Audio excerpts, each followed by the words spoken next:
What is going on? We are live. I got a whole bunch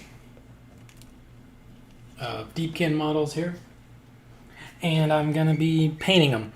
I am going to batch paint their bows really quick. Not probably to completion, but I'm just going to throw a quick dry brush using Turbo Dork Red Rum. This color mixed with Armor Wash was how I base coated the bows.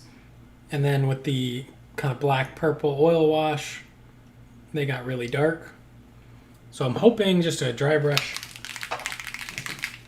of this red rum will bring them back. So I'm going to batch paint all 10 bows with this dry brush. And then we'll probably just grab one or two and see if we can get them maybe finished up tonight.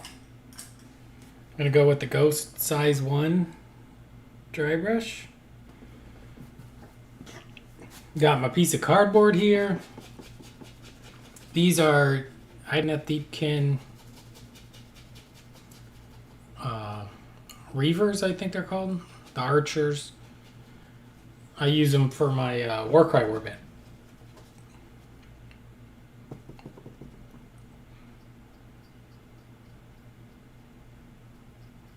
So we're just gonna gently dry brush the raised areas, and that looks perfect. It's highlighting that edge.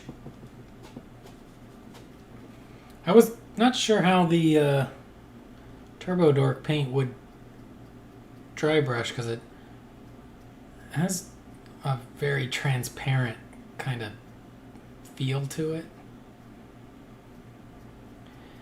Like when you look at their bottles, a lot of them tell you like which color primer to use. Actually, wow, look at my hand here. It's actually flaking off. I don't know if I like that. See that red dust on my hand? Turbo Dork may not be a good dry brush paint. It seems to be brushing off.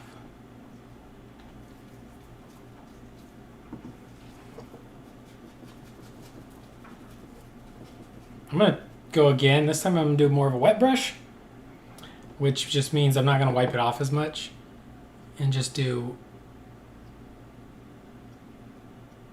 almost like individual swipes across.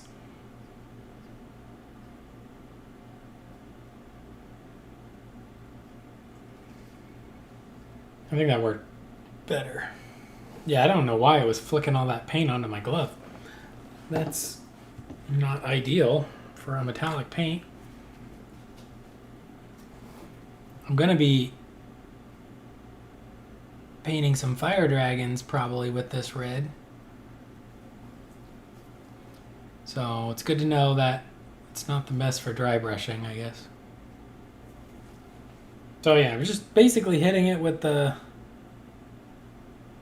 wet brush and hopefully leaving enough of the previous oil wash and stuff that it's still interesting and has shadow.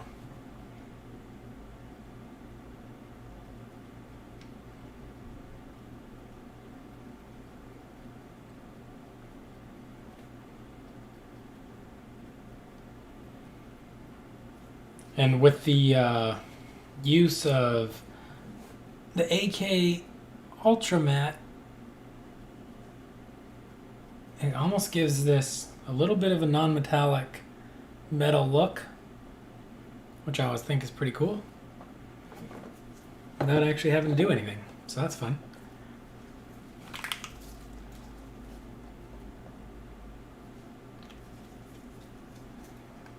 As always, if you're in the chat, hit me up, let me know that you can hear me okay, everything's going good, let me know what you're working on. I make these streams and not videos so we can interact and chit chat.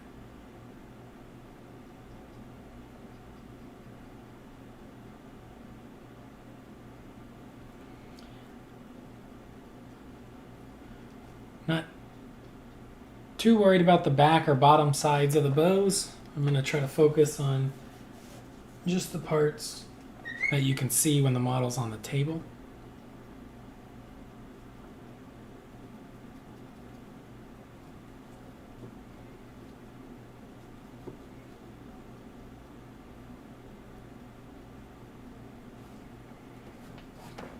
Because we want to keep them dark beneath from below, basically. So yeah, that was a kind of a shocking result, I would say, with the Turbo Dork trying to dry brush with it. After we get these bows knocked out real quick, the plan will be to pick up one of these little elves and I guess just start working out how we're doing some highlights.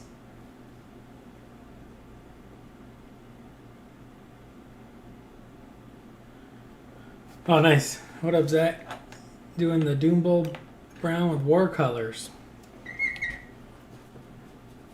Did you just get rid of all your GW paint and switch brands, or why not just like buy Doombull brown again and just have a few?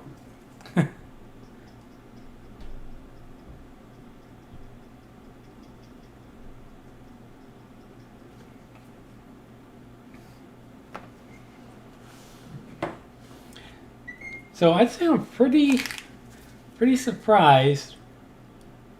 For whatever reason, this Turbo Dark paint is just not responding well. You can see it clumping up in the brush. And I think it has... I'm thinking the metallic pigments in this are just not as fine. I think it's got like maybe that mica powder from like makeups. I don't know. I've used it on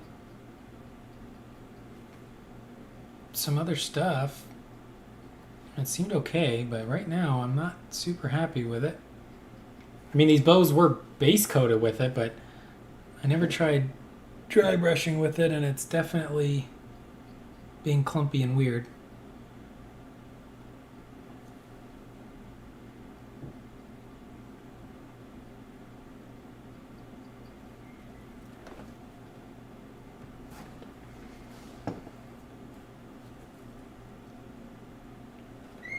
Oh, yeah, I never tried war colors. I backed the scale 75 like contrast paint. I think they called them like what do they call them? What the heck did they call those paints? I backed them. Geez. Paint potions or something? I don't know what the heck they were. But I don't think I need any more paint. And I got the whole line of that paint coming, so I don't think it'd probably be a while before I ever get around to trying war colors, if ever. This thing, I mean, is this paint, am I picking up cardboard that's getting in this, or I mean, it's leaving clumps on the...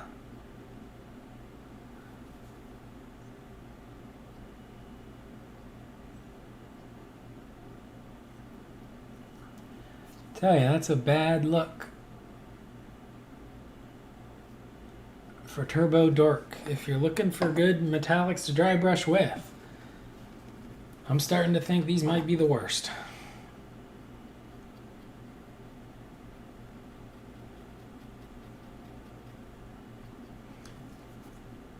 Oh, that part actually rubbed off, I guess, during the oil wash.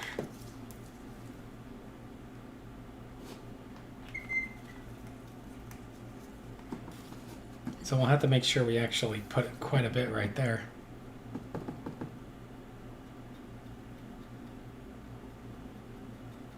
Oh, great, and this has 0 coverage too. So it's not even covering that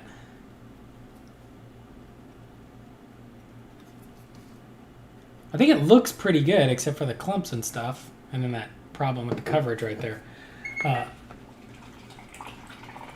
Yeah, not super happy with the turbo dork right there.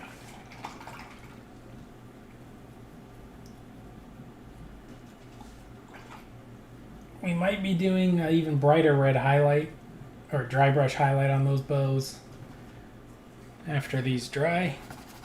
Well, they're obviously dry, but they're dry enough to do it. I want to jump into, oh, sorry, got the hiccups. I want to jump into showing you, maybe trying to finish an elf or two tonight. But look at all, like, I know it's hard to see, but do you see all that red? I mean, see all those flakes?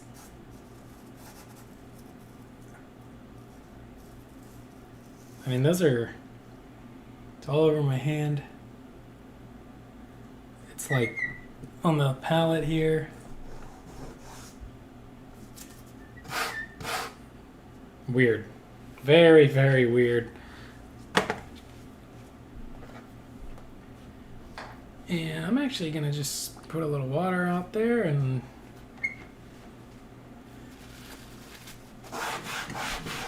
just give it a wet. See all that red I just picked up? Right off the table? I've never had a paint really do that. Like, I understand when you dry brush, sometimes the dust of the paint can be, you know, you could see it flicking into the air, but that one was like clumping up like makeup powder or pastel, like dry pastels, if you're ever familiar with those, or colored pencil shavings or something. So, all right, good to know. Turbo Dork. Maybe we just airbrush you for the base coats if we're trying to do some color shift. I do have quite a few of them, and I'm excited to try this one here, the Mother Load, which you use over pure white. And I will be using it on models like this one, where I put like a pearl in these shells. So you can see they have shells on their base, and then I actually use like a little silicone ball. So it's going to be like painted like a pearl in the shells. And I'm excited to try this on that. So Mother Load, it's like a pink to blue, basically like a white glitter paint. I think I have like 8 Turbo Dork paints, so I got to try them still. Apparently not good for dry brushing. Yeah, I think it is the potion paint.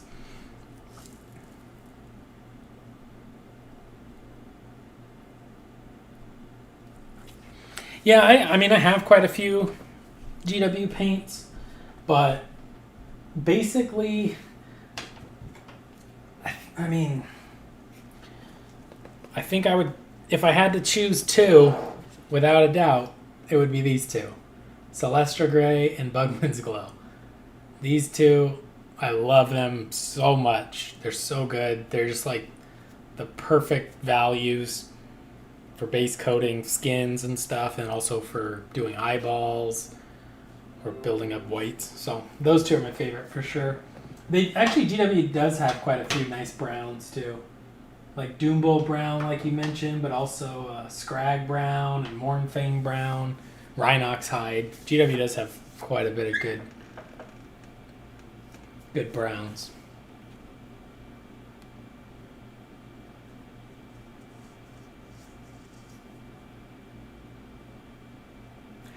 Yeah, the cardboard shouldn't be that dirty.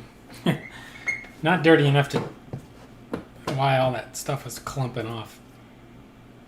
So hey, here I gave my palette a little bit of a rinse, actually.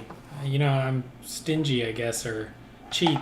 So I still didn't want to throw away my paper. So last time I just wiped it off and used it. And this time I actually went ahead and pulled the paper out and gave it a rinse in the water. So we're still going with this paper. I think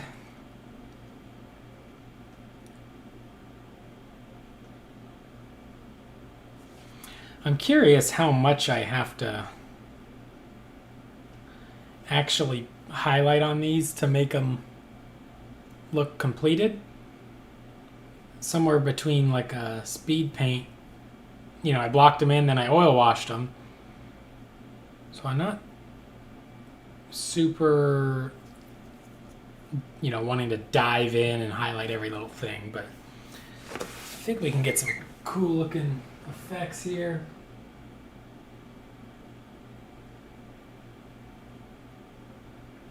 So I think we'll start off maybe highlighting the pants. And by pants, I mean, I should probably base coat these little tassels that I never painted. But I don't know what color I want to do that yet. So I think we'll go straight to highlighting the pants. And by pants, I mean the kind of lighter blue pants. I think I'm going to just leave the boots dark. They have some variation in them. Maybe later we'll go back and do something to that, but I really just want to try to make it pop from above. And we need... that might be too bright. We got Lothern Blue, maybe? No, that's not a bad one. Sorry, I didn't have this planned or nothing. I just figured we'd figure it out together. There's this one too. Lothern Blue.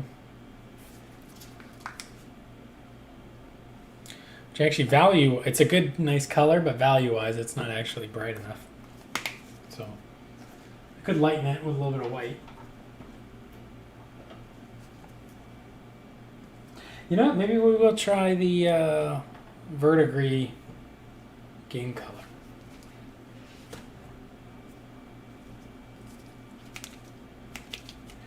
Are the Scale 75 ones, are those the fantasy and game ones, or from their normal scale color line? Because I actually have all the fantasy and game Scale 75 colors, but I have them in a bin that I used to take with me to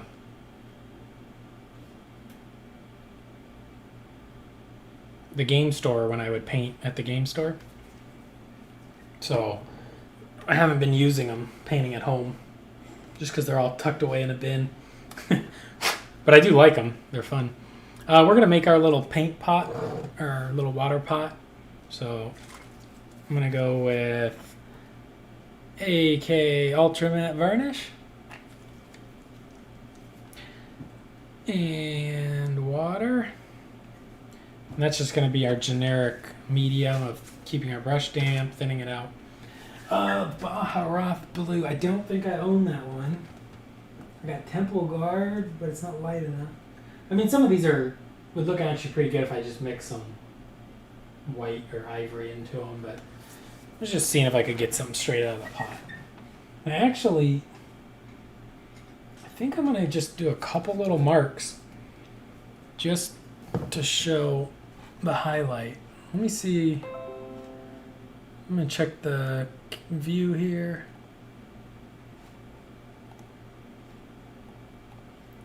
Oh my god, I got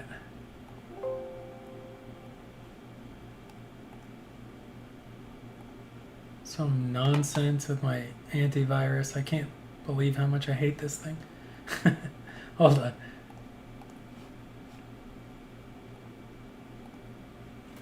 Alright, so you can see that up there. So that's good.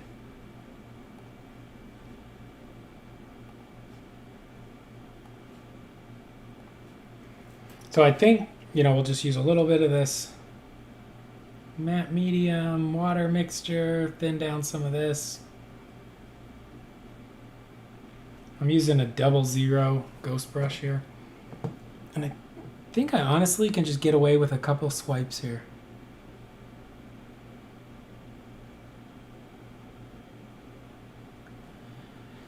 Yeah.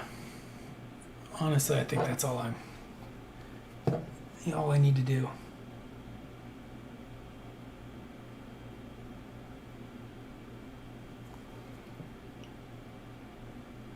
Almost like hatch marks, but that's perfect actually.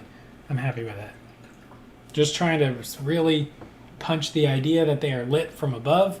So dark from below, bright from above. So that's going to be perfect.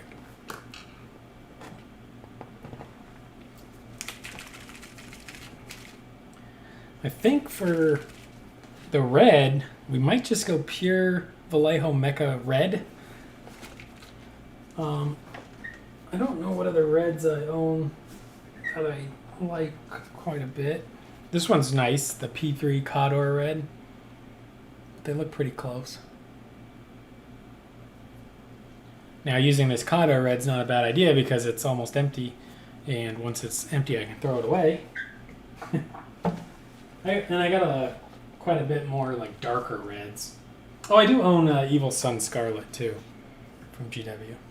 I think they're all about the same. I mean, slightly different tones, but...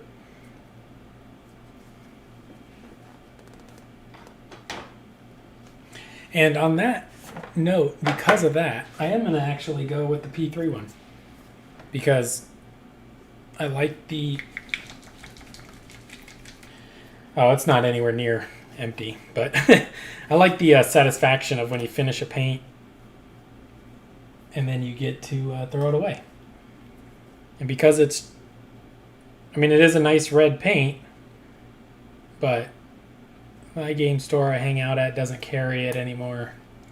So, likely this will be the end of my P3. Once they run out, they're out. Except for this one here, which I use for all the rims of my bases. So I will try to track this one down and buy it up. Because I love that just right out of the pot, the P3s are thin enough that you can paint the rim of your base with just a little bit of dampness on your brush, and it goes on smooth in like one coat. So, I gotta get back in camera. So the red looks pretty nice actually after the oil wash. And I think if I just tap these kind of hatch highlights on it,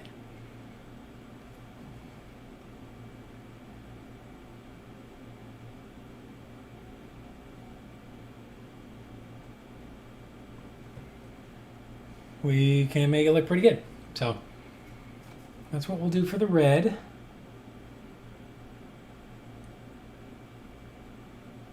Now, of course, I gotta repeat this 9 more times. So I'm not gonna go too crazy on it, not really. These are my Warcry archers. And then in the future,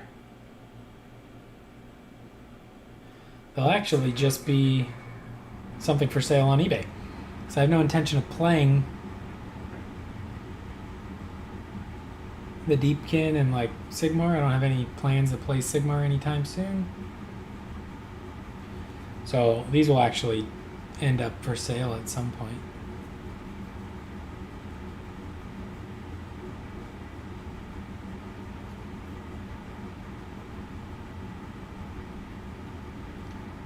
Unless I keep them for Warcry. But I'm having a lot of fun just playing different warbands and stuff in Warcry, so I don't think I don't think I need to hold on to any. My Unmade, I think, came out really good, so.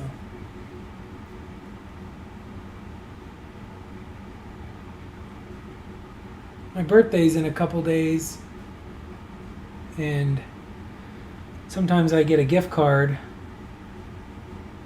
for the local game store.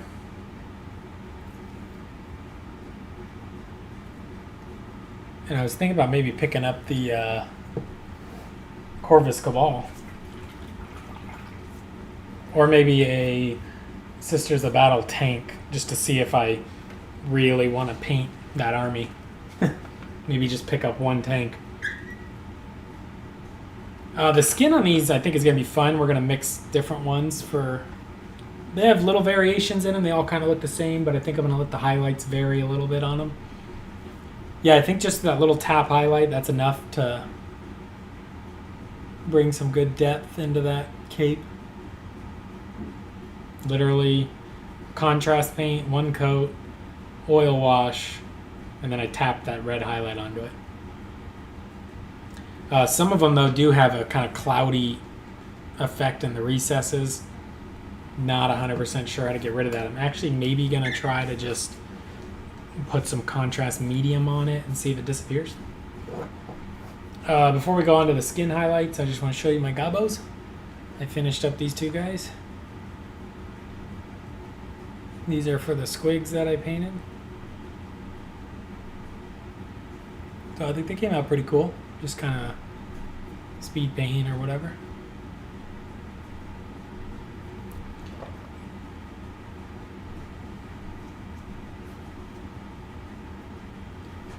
Yeah, it's kind of a sad day for me because we had to put the cat down today after 16 and a half years. It's a cat that lives at my parents' house, but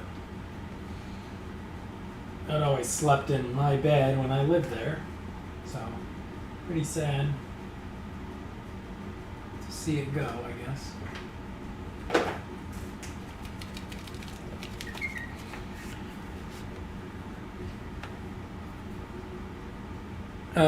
I picked up this Kraken skin from Army Painter. I never tried it before, but it looked like it was going to be a nice green highlight. Normally when I do these wet palettes, I'll do like the black, white, grays over here, the red, orange, yellows over here, kind of flesh tones down here, and the green and blues down over here. So it doesn't look like...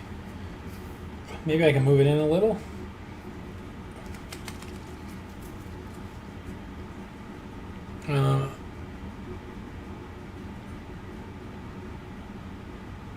Well, just because it's for stream, I'll keep it all on the camera. I'll switch it up. So we'll put the green. Oh, it's not coming out. Oh, it's going to explode on me.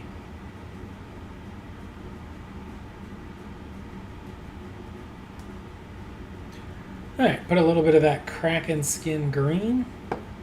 I am going to put a little bit of this, what is this, fall green from Scale Color.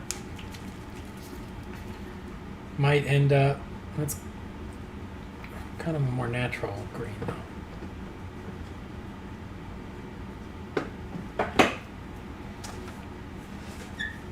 We do need some kind of white or something out here on the palette. I think we're gonna go with Pallid Witch Flesh or Ivory. We'll go with Pallid Witch Flesh. I'm gonna put a little bit of Pallid Witch Flesh out on the palette. Pallid Witch Flesh.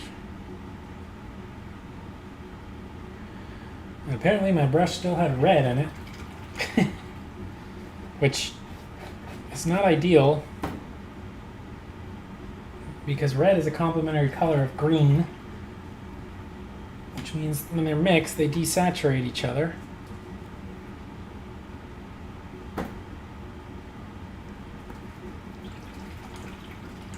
And we kind of want a more bright green, almost sparkly highlight. We are talking about fish elves after all.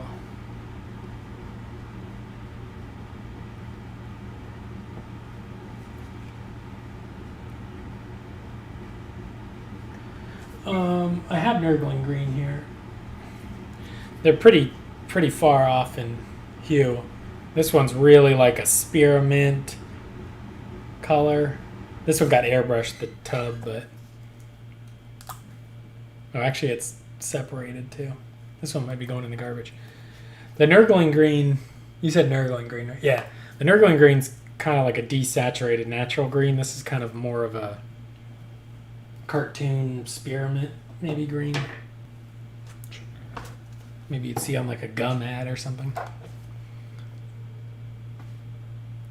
I'm still using the 00. I'm going to actually mix these two a little bit.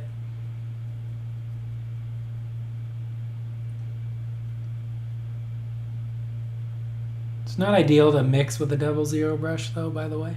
It's not even smart, but I'm doing it. But just to be safe, I'll rinse it off before I let any paint really dry in and destroy it. I might put a touch of the Pallid witch flesh in there for a little bit of desaturation.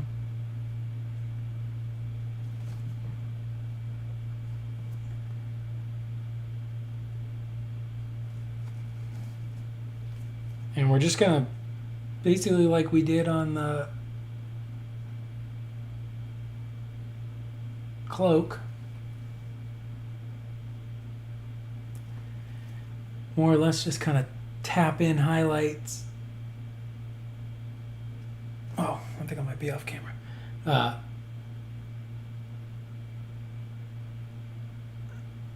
After I get these fingers.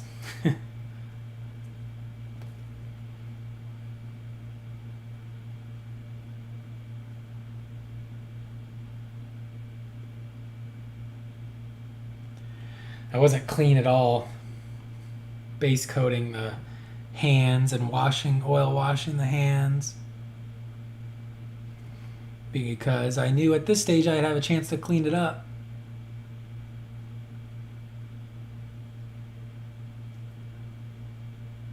But that means I have to clean it up. Cool. Alright, so I think we'll just be selective. Put a little bit on his ab.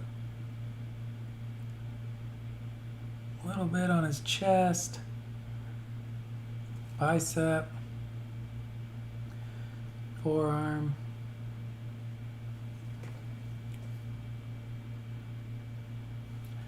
We're gonna actually leave this area as a, was that as serratus or whatever it's called? And maybe we'll hit it a little.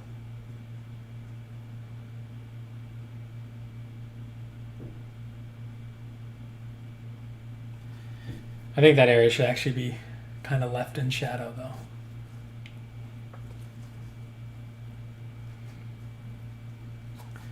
Go back up here and get this hand.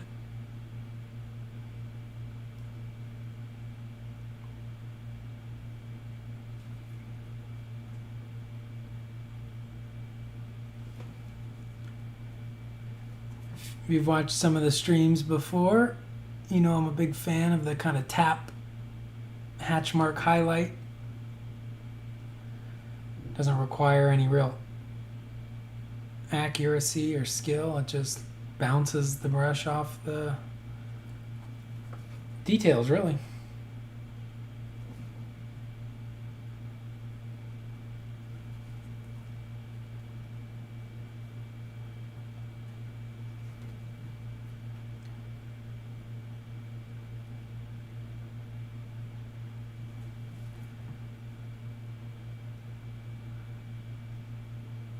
I have their backpacks primed.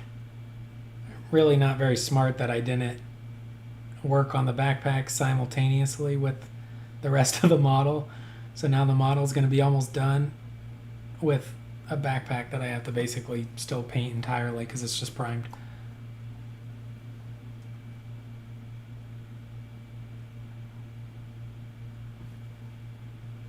I always find that army painters paints, when I use them, they seem more transparent than other companies.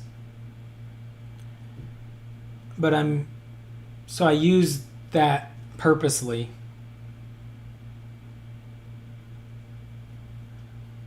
Like, because I'm doing this tap highlight,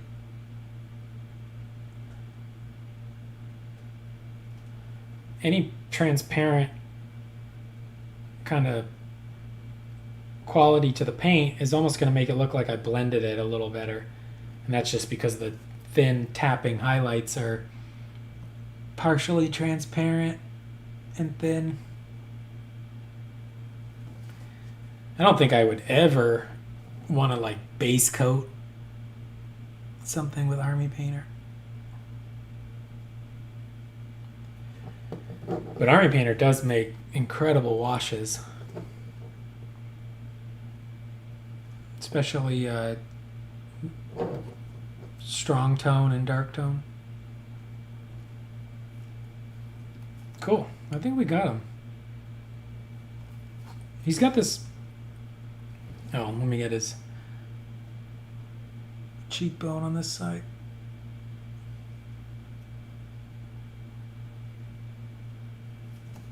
He's got this little design on his forehead. The recesses stay dark on it. But I don't know if we should actually be doing something with it or not.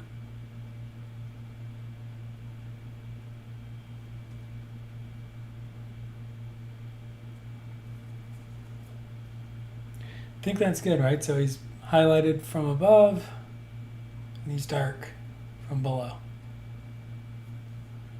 Light, dark. Serves a couple of purposes. One, it saves a lot of time, not wasting your time highlighting things underneath the model. Two, it really on the tabletop gives it that feeling that it's being lit up by like a spotlight or the sun. Kind of a dramatic look. One thing I'm not super excited about is these capes do have like trim detail. I don't know what I'm doing for that yet. The silver got kind of wonky after the oil wash and stuff. So I don't know what I'm doing with that yet either. Maybe just leaving it. Maybe just let it be wonky. It's not a terrible idea.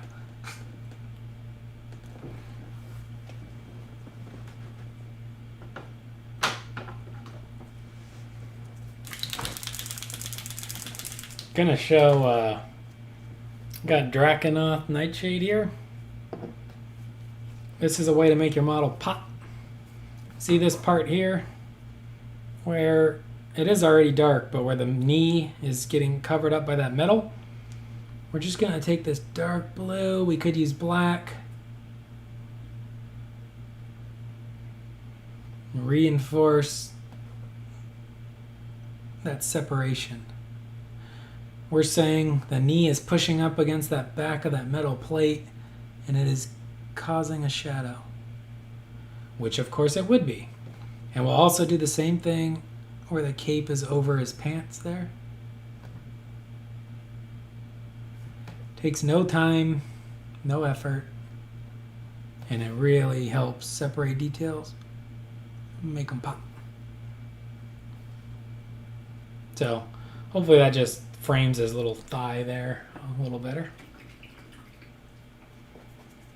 Now we can do the same thing, we probably will, with like the back of this glove, where the glove is meeting the skin. Put maybe a black or a dark green there. So next, let's go, I think we'll just go scrag brown. Yeah. Gonna go with scrag brown to highlight the arrow.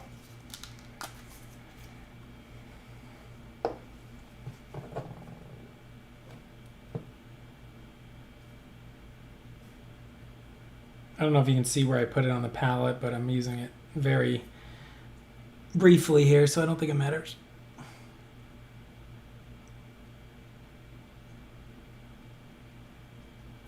And I'm just gonna tap it down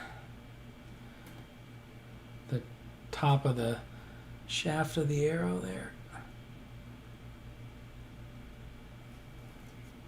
Dark, light. Did that side too. Cool. Just from a design, I think the little tassel probably should be the same color as the little feathers or whatever on the end of his bow. I think that just design-wise, I think that'll look sharp. And now he's got the red metallic bow, the red cape. He's got the kind of blue-black pants with the kind of Coelia blue-gray, or blue-black boots, the kind of blue-gray pants with the kind of blue-gray metal. So maybe like a vibrant blue would look good. Something like a real saturated blue, electric blue maybe. Definitely not green. I want only his skin to be green. Honestly, well, so I was gonna say the leather on this guy actually came out really good, which is the wash and the like his little leather glove. Yeah, good. The only problem is, I know all of them that's not the case.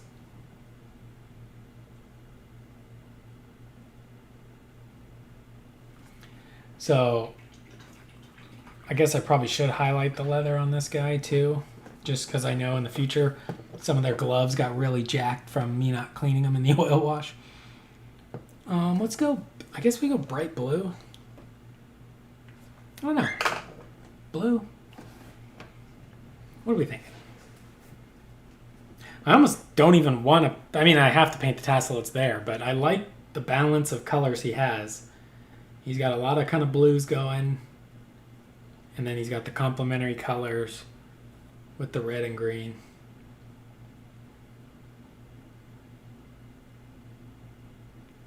Could go dark neutral, like a black or a gray black, something like that.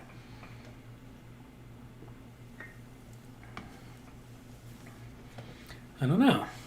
That's a tough one. Could go like in the. I mean, it's maybe a little too obvious, but I could go orange. But just to be a complementary color of the blue, but I think that's maybe a little too stark, I guess. Too much of a stark contrast. I could do another red, but it'd have to be significantly different to show the red tassel crossing over the red cape. So we're in a little bit of a stall here as I look around at my paints. I mean, and when I say orange, it could be something like this, right? Tau or light. It's an orange, but it's very muted and neutral. It's not terrible. So bright, though.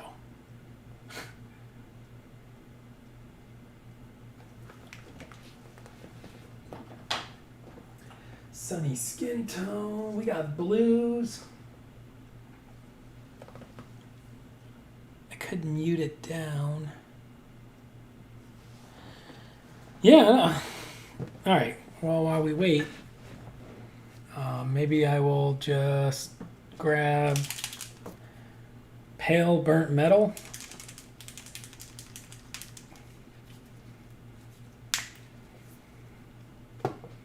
That looks crusty.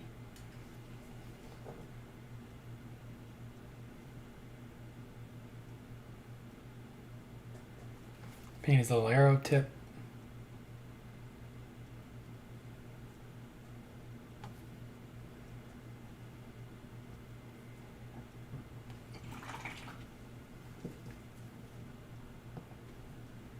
It doesn't just look crusty, it is crusty.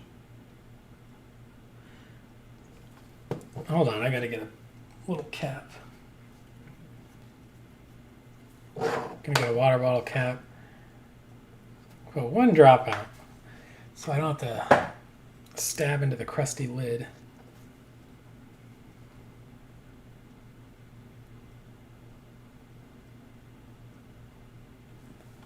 Just painting those little decorative things.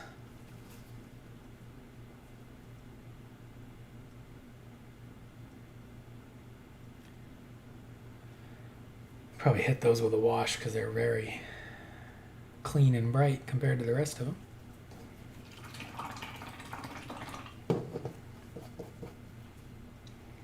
Ooh, I know one thing that's going to look really nice is probably an orange gemstone on his stomach.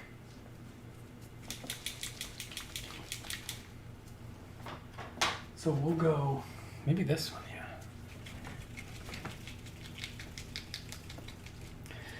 I'm going to base the orange gemstone with this Idoneth orange.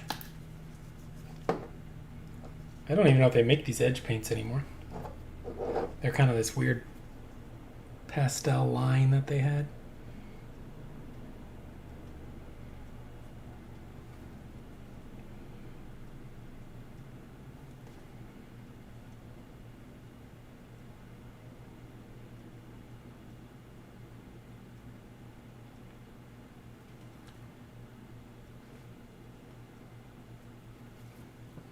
Should have maybe use a slightly bigger brush just to blop this in one little dollop. Instead of the teeny tiny pointy brush where I actually have to paint around the curve of the gem. Well, once we hit that with a wash and stuff, that'll have a nice shine to it.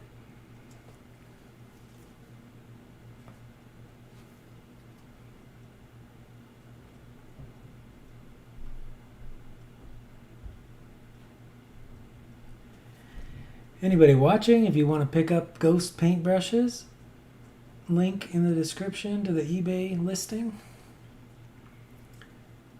I've been painting some Eldar models, so I'm really happy to see this character only has one gemstone, whereas every Eldar model has like 40. So that makes me pretty happy. So we don't have to worry about that. We'll wait till that dries and hit it with an orange wash.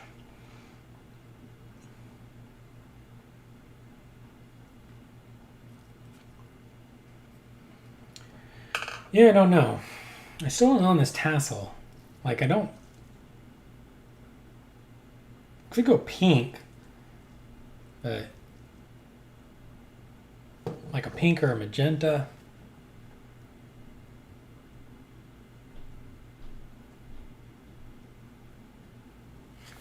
The problem with, like, going blue for, like, on this tassel is I want it to look different than the pants. The pants do have kind of a blue-gray.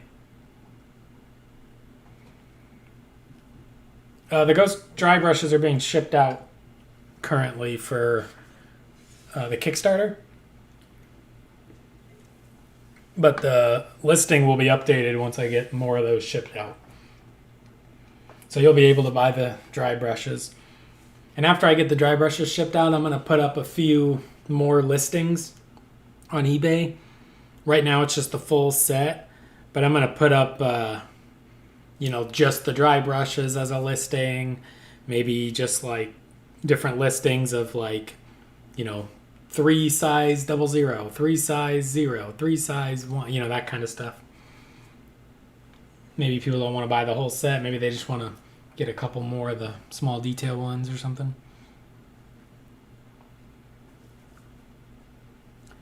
For his boots, I could do like a little highlight on them. And I will. Darn it. I don't want to, but I will. This is why I can't speed paint. I think that's going to be light enough. This is Stegan on scale green. We'll try it.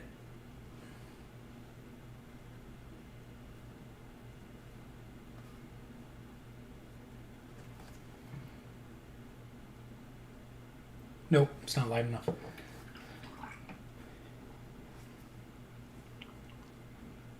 Could mix it with some of this verdigris.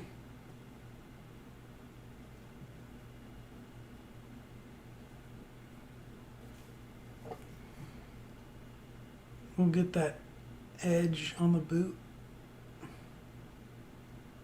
where the ankle bone is, and then just the part of the calf there where the heel's pushing against the shoe.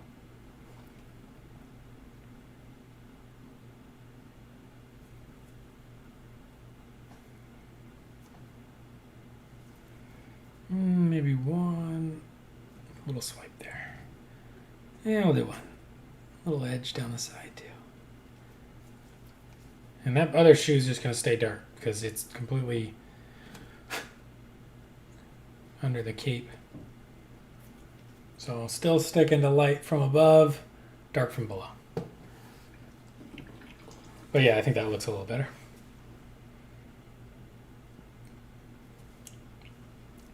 Yeah, I ended up mixing a little bit of the Stegadon scale green with this verdigris.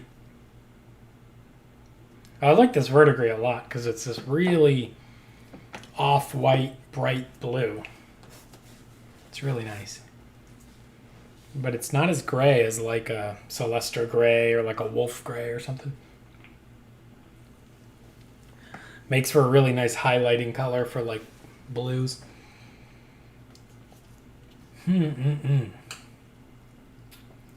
I am still torn on these tassels. I don't think I want to introduce a new color into the model. Like, I don't think I want to introduce like a new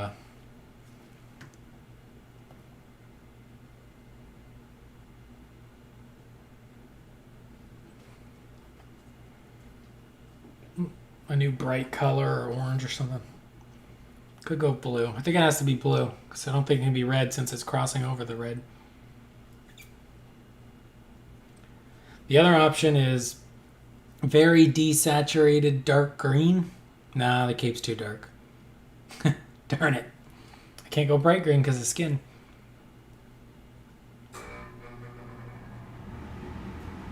Alright, I think it has to be blue. I got a blue.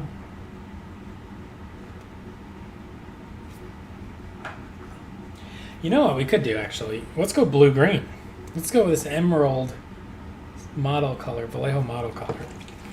That's going to be our savior. We don't really want to do blue. We don't really want to do green. We can't do red. Let's go blue-green. It's mostly kind of green, but I think that's going to work. We'll try it. If we don't like it, we'll paint over it.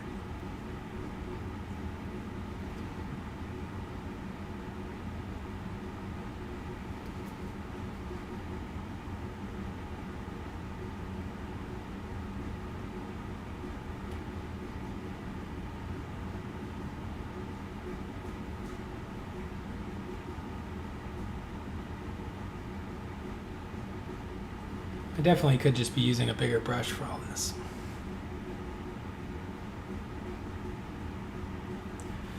But I'm just been a little worried. Whenever I do oil washes, I get a little more cautious about sloppy paint strokes because it's not like I'm going to re-varnish and oil wash them again.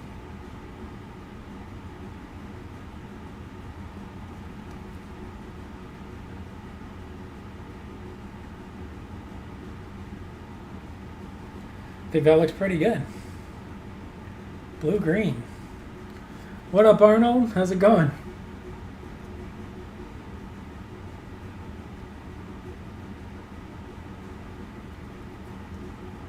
I remember Hey Arnold.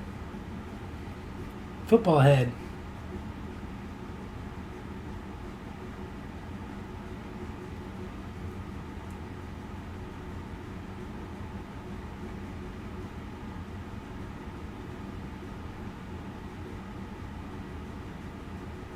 When I was working on my Thousand Suns, this was the color I was painting them, was this emerald color. That's why I have it.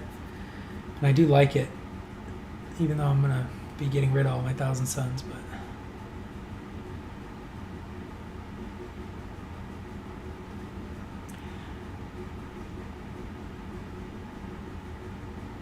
there's a curse when you sell painted models that you know you can paint something and sell it for more money.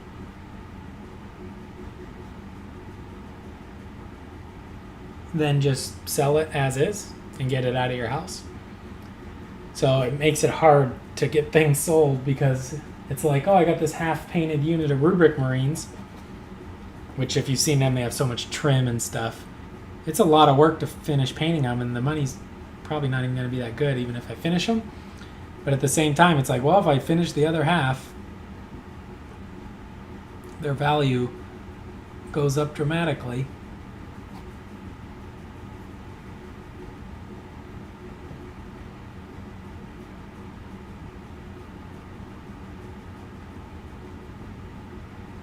I could probably fall in one of those good problems to have sayings, but it's true.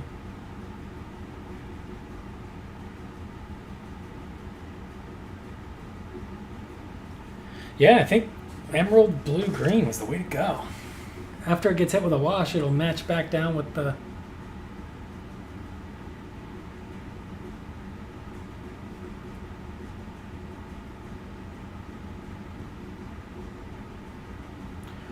I made the base with little seashells I bought from Michael's craft store and just like Vallejo mud.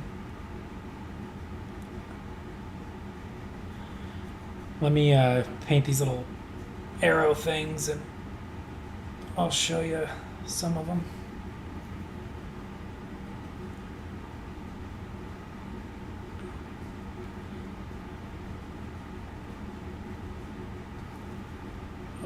Okay, I don't think I got it on his face. That's good.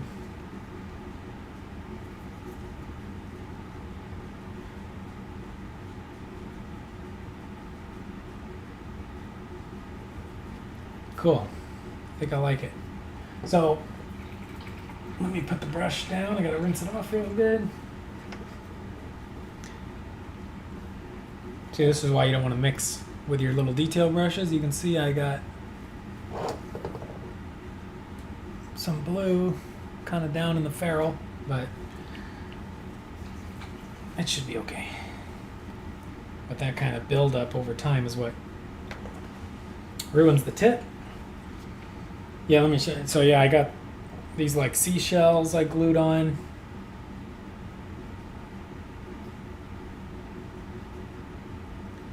Like on these ones, these open ones, some of them I put like a pearl inside. You can see it there. I'm gonna try to paint that like a pearl. It's like an oyster. And then I'll show you on the big ones. Let me grab one of these eels. It might be hard to see because they're not primed yet, but they're primed black. But so yeah, I got the oyster clam thing with the pearl. This is just cork with like a bunch of Vallejo mud dumped squished on it. There's like a shell there. And actually, I hate the eel flying stand, so I just glued a magnet into this and glued a magnet on the bottom. I didn't drill it in or nothing. And I think it's going to work pretty good. That way I don't have to worry about those flying stands breaking off. And it gives me a lot of luxury in painting these bases separate from these eels. So, but yeah, I got some shells, and I'll show you here too. Let me grab those. You know, I don't have the original package it came in, I don't think. But I moved some of them over to a little Ziploc bag. It came in a big bag though, maybe like 2 or 3 times this, maybe 4 times this. Pretty cheap, but you can see all the different little shells. Sometimes I tried to break them and put them on, but there's some really nice ones. Some little ones, they're a little big, but if you kind of selectively just put a couple on, I think they look pretty good. And even though they are shells and look like shells, it's definitely better to paint them. It'll look much better on the finished model. So, yeah, if you have a Michael's near you, go look for the seashells.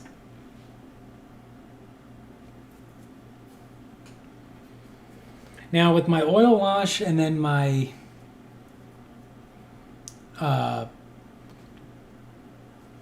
whatchamacallit, matte varnish, there is some kind of chalky finish in these recesses. You can see there, kind of a chalky spot.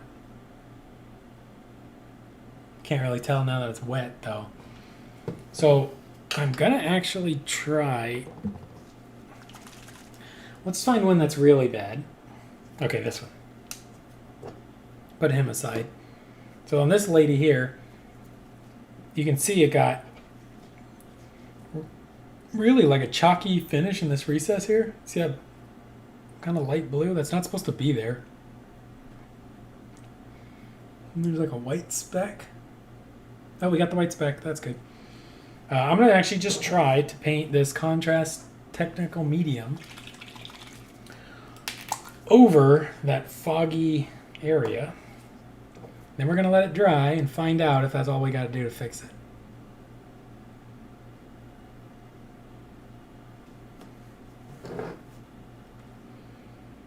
I'm thinking it's because of maybe varnishing the model before all the mineral spirits was completely evaporated. So the fumes of the mineral spirits fogged up the varnish. which makes it seem possible that by adding a kind of satin varnish or whatever the finish is of this contrast medium, maybe it'll go away.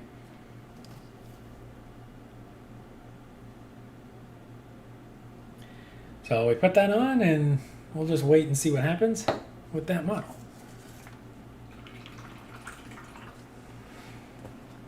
Hopefully, that's all we need to do.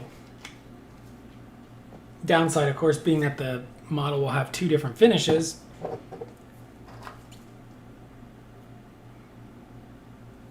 On its cape and whatnot. So that's not ideal because we'll still have to go back in. I guess we could just paint on the matte coat thinly. Stingray Rider. No, I haven't seen the Stingray Riders.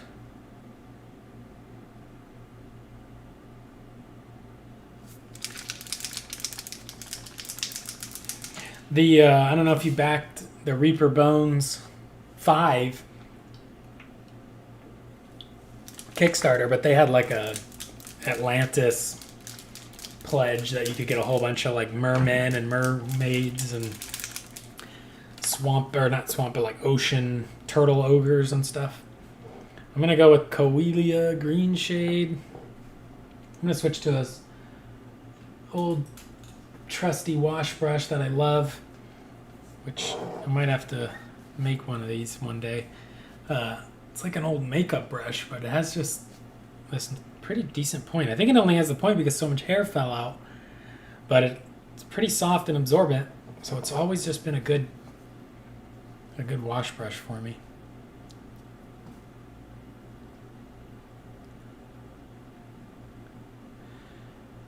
And we'll hit our tassels with the Coelia Green Shade. Purposely going to let it pool where it touches the red. So I want that shadow from it. The illusion of a shadow anyway from where it's overlapping.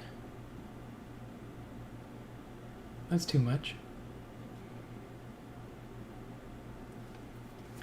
And maybe a little more careful on our arrow here.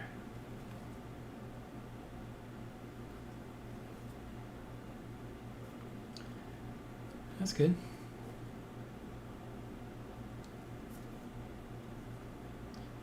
And I'm going to hit the little trinket here too. And I think I'm going to go ahead and hit that arrow tip too. Bring those back in line. A little too much silver going on.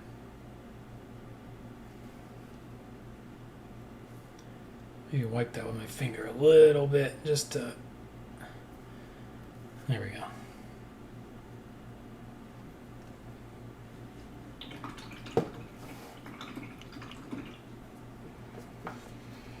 Cool.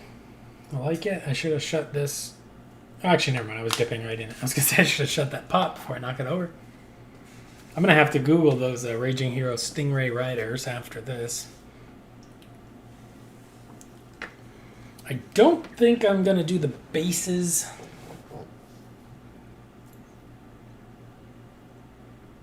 tonight with painting the seashells and stuff. I think my best bet would be to finish the elf, then the other 9 elves. Fish elves, let's be clear, they are fish elves.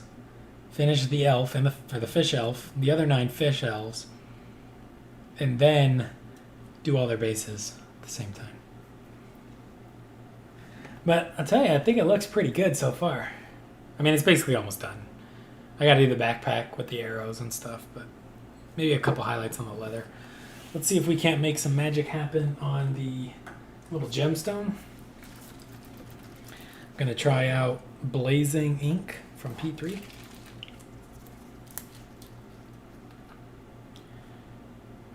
I think there's enough in there that I can just take it right from there. Oh yeah, that's more than enough. Because it's this one little gem.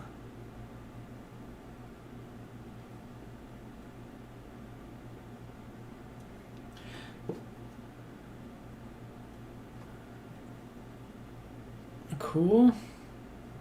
Got a good orangey yellow glow to it now.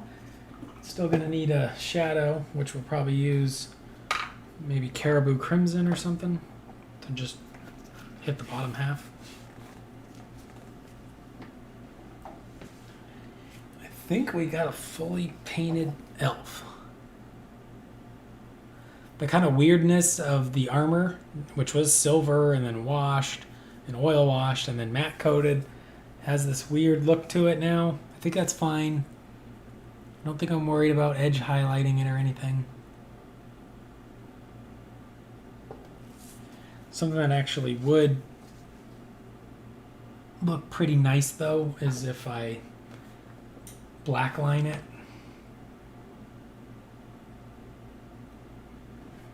So maybe we do that. Go with like, maybe just normal oil. Well, I could do a camo shade. Do I have camo shade? Pretty sure I have a camo shade.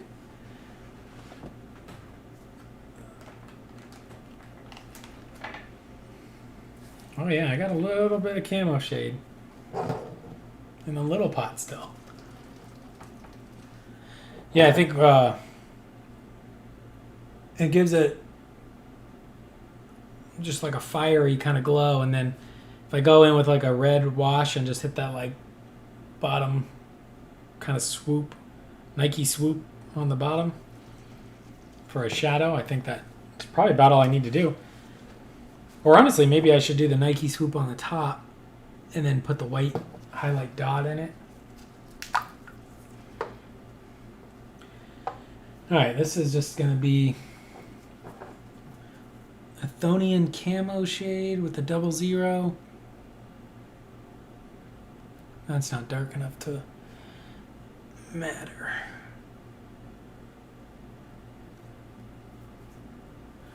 Now that's, although subtle and nice, the effect we want this to pop, it's not going to be dark enough. We'll go gnome oil.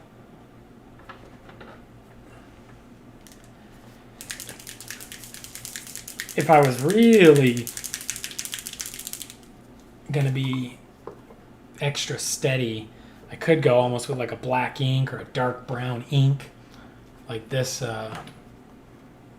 transparent burnt umber. And that would make really nice lining. But the gnome oil is going to be a little more forgiving. And hopefully still give us those shadows.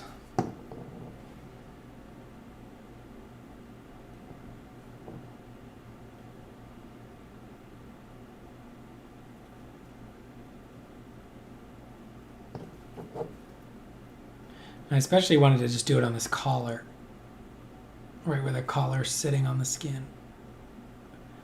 Also, it should help if for any reason this collar metals have like green paint on them or something. This should help.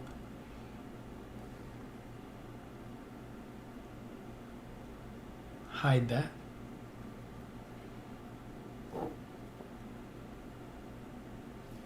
Oh, that was too much. Got away from me there. Alright, that's fine.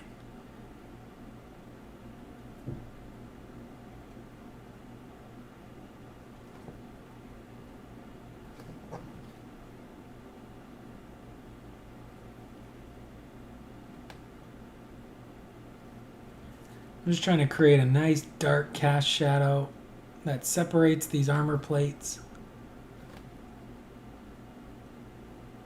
from the skin.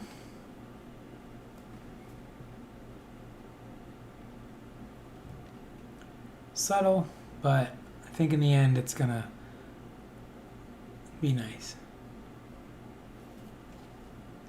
And we're doing it on the leather strap too.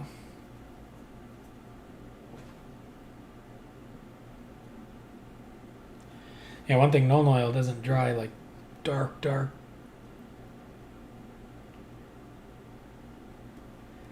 So it's good for gives you some room to mess up. And it's not going to ruin your model like if you're using pure black ink or something.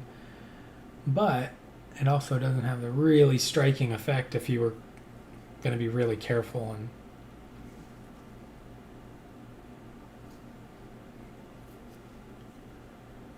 even just for fun, I'm going to put one. Oh, that's too much. Put a line down this part here.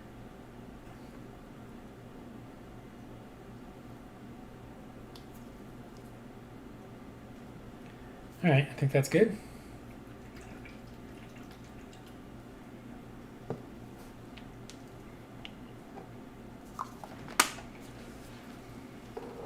So I bought some water effects too to do on the beach that he's standing on. So he's going to have minimal little water effects, maybe on the edges, some of them. Probably not even all of them. But like here, where it gets pretty flat, maybe a little bit of water effect, like it's coming up on the, you know, tide or something. That'll be a new thing for me. I've never tried that. Well, I've done like some, you know, muddy water effects and things that look wet, but... Oh, thanks, Aaron. Appreciate it. Yeah, sometimes I do videos too, but mostly I've just been interested in just hanging out and painting. I haven't felt super passionate about complaining about 40K lately. So let's go back to our... This was our... You know, that contrast medium might... So it's shiny, it's reflecting light because the contrast medium is not matte like the rest of the cape. But I think it did reduce some of that grayness in those recesses.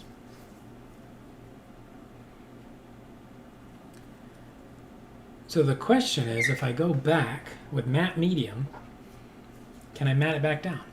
Now this little bottle cap has matte medium and water in it, so maybe we'll just try that.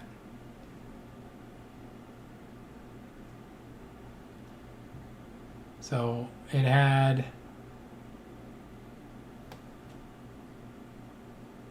the contrast medium painted onto it. Now it's getting matte medium mixed with water painted onto that.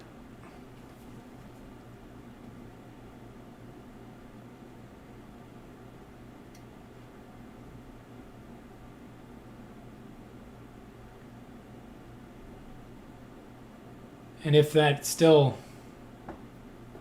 doesn't quite work, I got another plan, which would just probably be to use like Caribou Crimson or something and then just wash those recesses.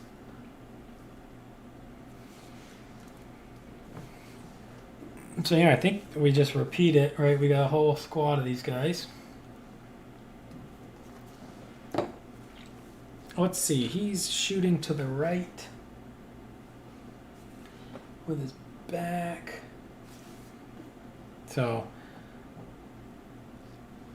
we'll compare him. Oh, this guy got the really heavy chalk effect from the varnish. He should be the one I'm testing that on. Look at that. Otherwise, the capes look really nice from the oil wash and just a one layer of contrast. Obviously, with the highlight on this guy on the left, it really starts to look fiery and pop. And that's just one little dash highlight, so very simple. But yeah, there you can see the difference of a more finished one and just right out of the oil paint wash and varnish. You can also tell on him, his glove got a lot of the green oil paint still on there. Especially that hand. What was I thinking on this model? Look at that hand. I mean, I didn't even wipe that away at all. That's not good. So he'll have to be touched up. The leathers. You can see from above too, right? The one on the left, if things went well, should look like it's being lit from above. Whereas the one on the right is just kind of neutral. then you can still see that it's lit from above on the side. And then from below, we want to keep them dark. So they should look about the same from below because they're dark. And that's kind of a sneaky way to get some cool looking models, especially for an army. Just highlight the top half, the tops of the volumes. And just because, let's go ahead, see if we can't. We'll mix a little bit of this green with this emerald green.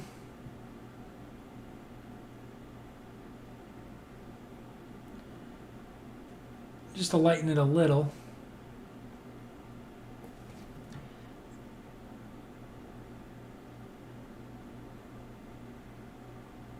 And I'm just going to highlight the tops because we want everything from the top to look like it's being lit.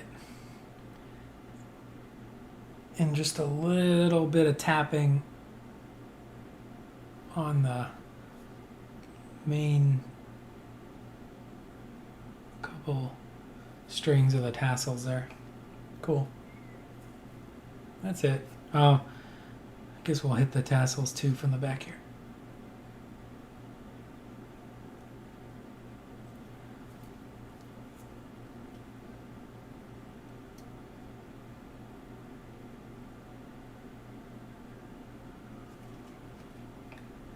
Good. All right, I think we go Caribou Crimson and Caribou Crimson, or do we go like a red contrast paint? I think we try red contrast. Let's try that. What's that color called? Blood Angels Red or something? I like the Flesh Terror Red. That's the one I did the capes with. Do I even own the Blood Angels Red? Sorry, I'm looking. Oh yeah. Let's try this one. We're going to go contrast Blood Angels Red. And we're just going to hit the kind of top Nike swoop, hopefully, if we don't mess up, of that gem. And this Blood Angels Red, obviously contrast paints are made to flow into recesses. So we're going to try not to let that happen. Just going to put a little bit on.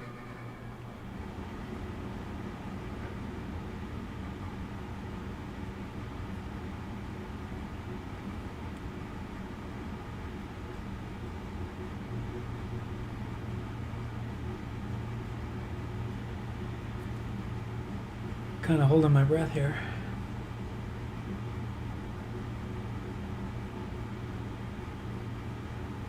Hit the little,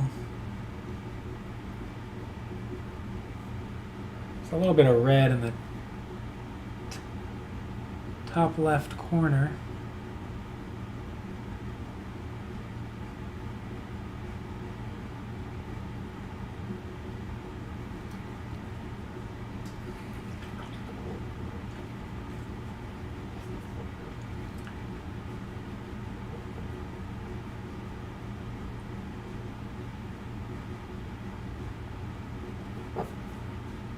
There we go. And then once we put a little white dot on it, it should look all right. And that's basically saying the gem is this dark red, light is coming in from above, so below is where the light is exiting the gem. That's why it's brighter below. And then the white dot will just show the pure reflection of, say, the sun.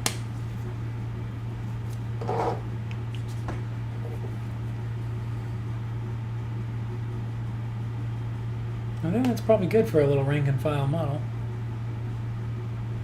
Besides the base. The base, I think I'm going to go full on beach sand with this game color ivory sand. It already was kind of primed with this Israeli sand surface primer. And I think we'll probably go with like a full coverage of this sand color. And then maybe a thin down, maybe like a skeleton horde wash or a sepia wash or something. And then a dry brush. And then we pick out the shells. after that. I think that would probably be the plan for those. You know, let's go ahead and try. Not all the way, but I want to see what this base looks like once I fully base coat it with this sand ivory. So we're just going to put some in there. Might need more. We're going to switch to a beat up brush because we're going to be stabbing into textured sand. So we're going to switch to this old beat up brush.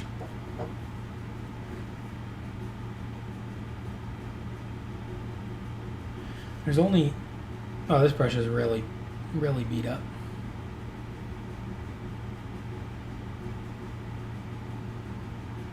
Say there's only one part on this particular model that I got to be careful around.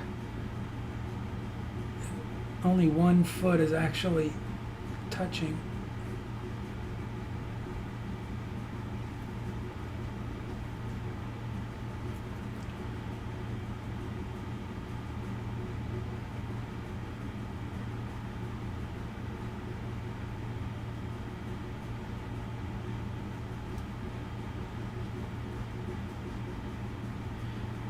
When you do like a really heavy textured base, I think these airbrush paints are really good for base coating them because they're already so thin.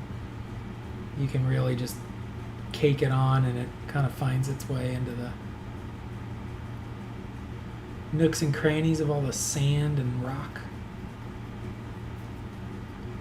And we just got that one little area we gotta be careful. I mean, in reality, we don't got to be that careful, right? It's a black boot. I could fix a black boot. But I don't necessarily want to have to fix a black boot. Especially not 10 times. So I'm actually just going to switch over to my old trusty little wash brush because it has a nicer point.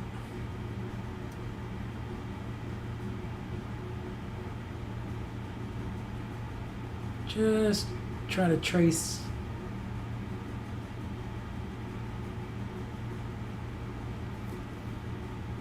where the foot's touching.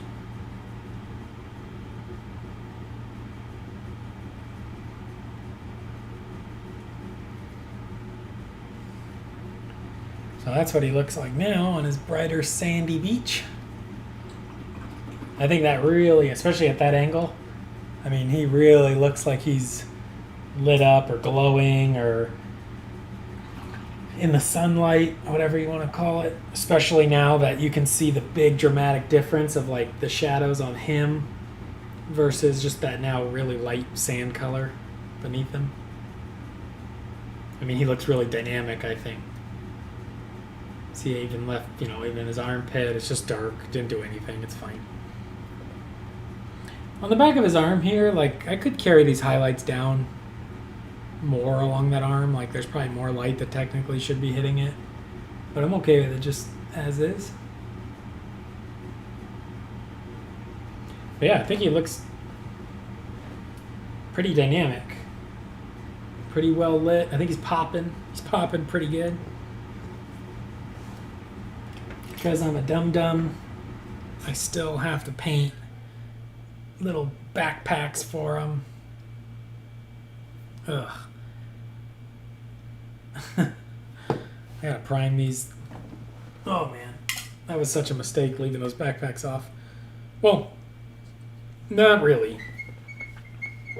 Because it let me do all the skin and everything around here and reach, the back of his head. But at this point, it feels like the mistake was I didn't work on the backpacks at the same time.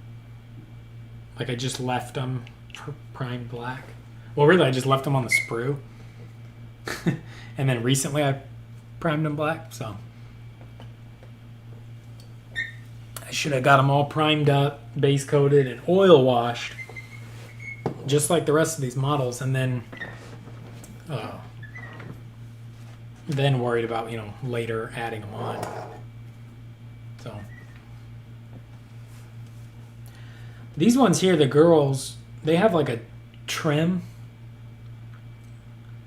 on their chest armor or chest suit bodysuit.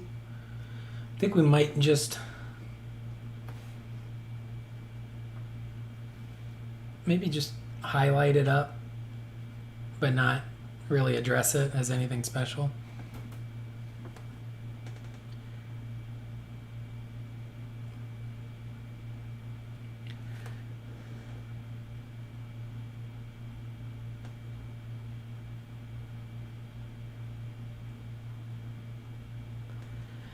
Just some hatch marks with our highlight on the little blue pants. She actually has both pant legs in the light,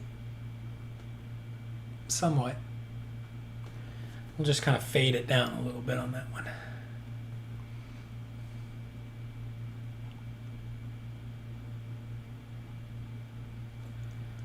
No, we're gonna have to address it. I was gonna say I could just highlight it with this color on the trim, but since I gotta highlight her chest anyway, it's gonna ruin the chest highlight. I don't, because of the cast shadow or boobs, I don't think I need to, well, maybe I'll put it just a, I don't know if I like that. I was gonna say just a touch on the abs there. That's okay.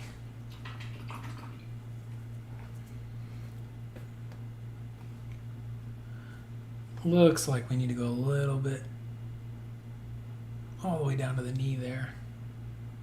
Cool. Yeah, we got this trim. I have to do something with that. That'll be another color that I'm not super excited about doing because I don't know what I want to do with it.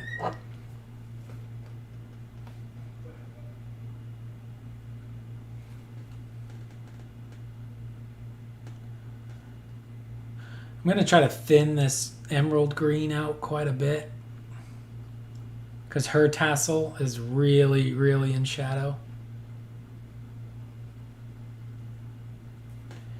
So we'll see if we can't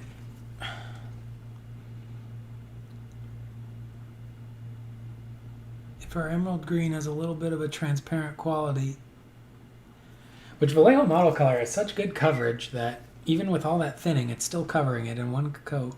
So that's not ideal for what I'm trying to do here. But definitely a testament to the quality of the paint.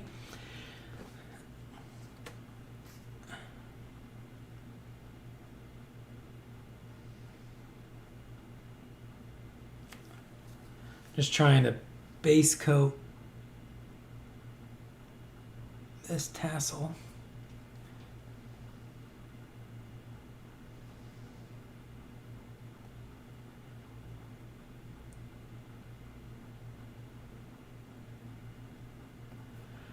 One thing you got to be worried or careful of if you're trying to do the illusion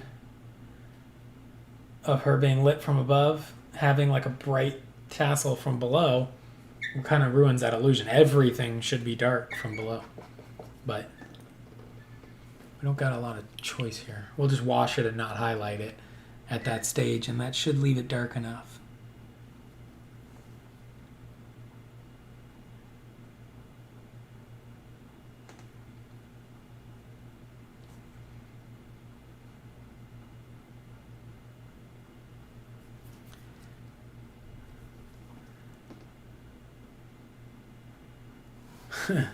You found your Doom Bowl brown recipe? Nice.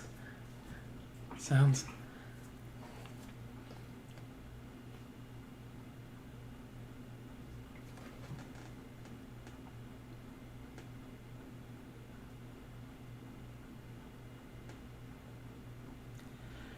Once again, my highlight strategy many times, and my favorite way to highlight is this, what I call a tap highlight, where I have a pointy brush with a sharp tip and I'm just tapping it, leaving like hatch marks.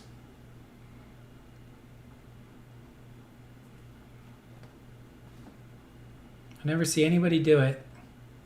It's very satisfying to me. Like, I think more people would enjoy it.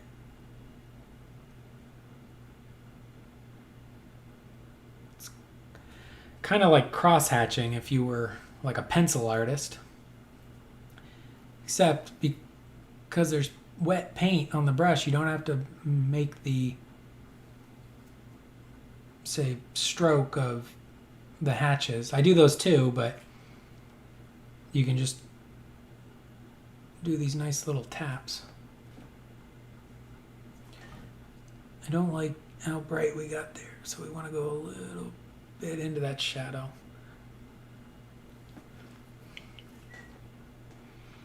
Who we got? So here on the top of the pant.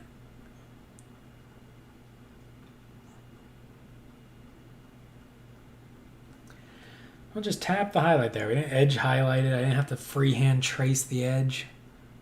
I'll let the three-dimensionality, I guess, of the model catch my brush as I tapped it.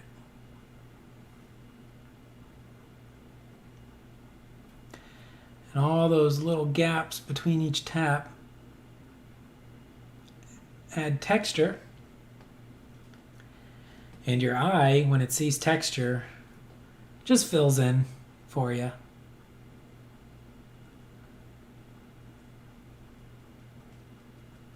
The fact that this tapping leaves a texture, hopefully when you look at it or a person looks at it, their eye just says, oh, that's the texture of cloth. But I'm not doing any specific cloth-like texturing. I'm just adding a generic hatch mark texture.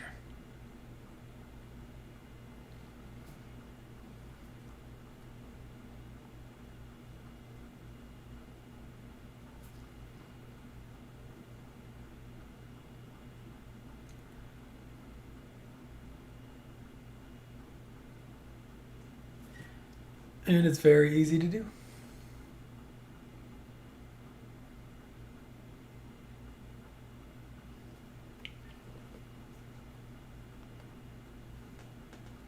I think a lot of people don't. I gotta read your question just 1 second. I want to finish the raid here. But I think a lot of people don't do the tap highlight or a textured highlight because they were told for some reason that they have to wet blend things together. And in their mind, they think oil paintings are all wet blended together. When in reality, they're not at all. Many of them are not. But everybody thinks, oh, oil painters blended every brush stroke, and that's just not true. It's actually a patchwork of brush strokes that look blended. But if you get up close, you can see all the brush strokes. They're not smoothed out together.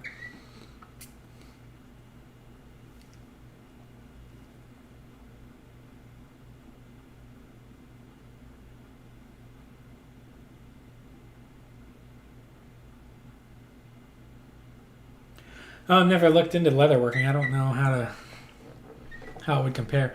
But I mean, I'm literally just, doing this.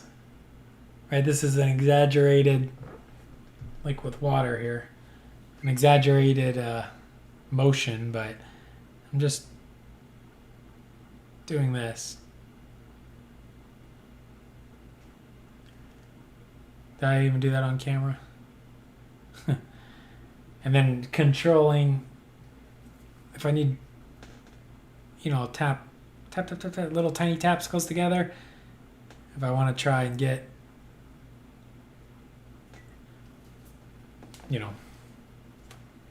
a brighter area, just tap them close together. And kind of loosen up the taps a little bit when you fade away from the... But I think it's pretty effective, like, maybe a little hard to see because it's a little reflecting on camera, but...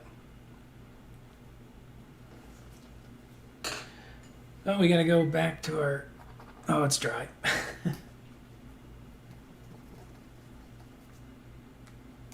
Let's see, which... I'll do this arrow real quick with Scrag Brown.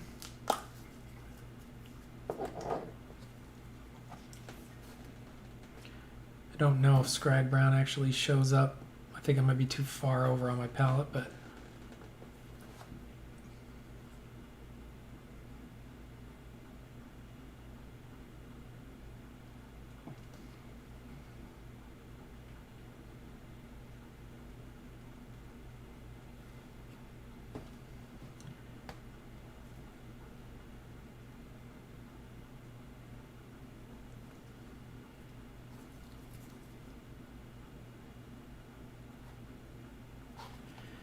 I wonder, I mean, it's not the worst idea. I could highlight the leather with the same brown.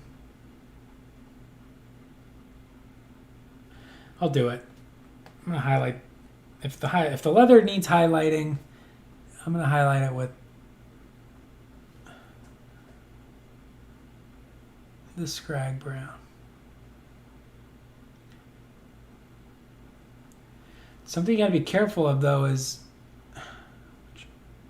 the reason I don't think this is necessarily going to be a good idea. If I'm painting something a color on the model, I'm saying that material is this color. So by painting the glove and, oh no, I got it on his finger. I'll clean that in the highlight. By painting the glove and the wood arrow the same highlight color, it can easily suggest that that's made out of wood and that's made out of wood, and I don't want that, but for color harmony purposes it's going to look fine. So you got to be careful with that.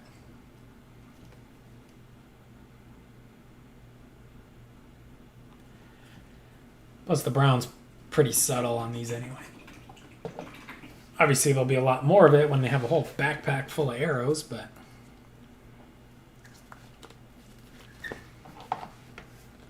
you know, actually while I have this pot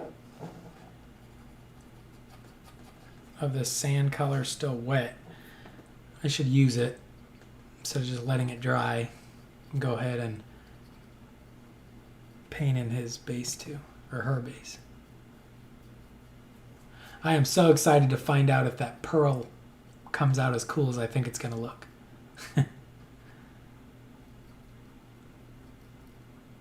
Kind of watered down my sand color to reactivate it a little bit, so it might not dry quite as nicely as the other one.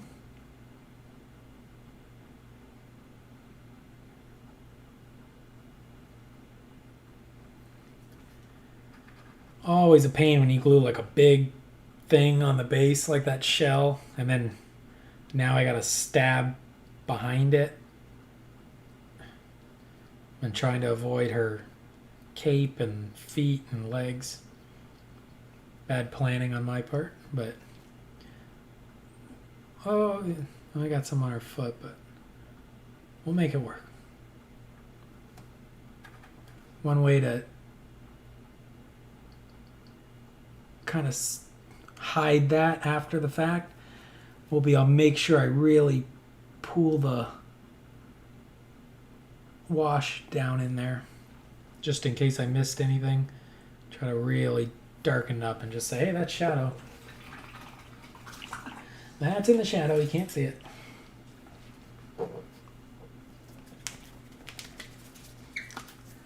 And while we get, you know, I'm going to use a slightly bigger brush here.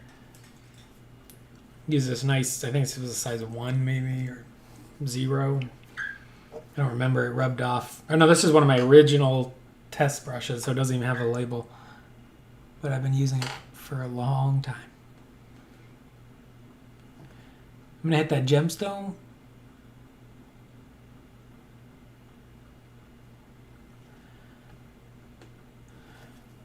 Then I'll highlight the skin, and then this should be dry.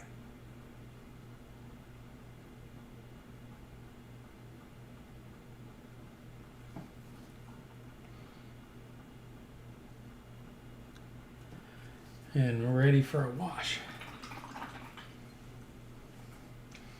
And while I have the slightly bigger brush, I'll go back into my emerald green because I forgot to do these little feathers on the bow, or on the arrow.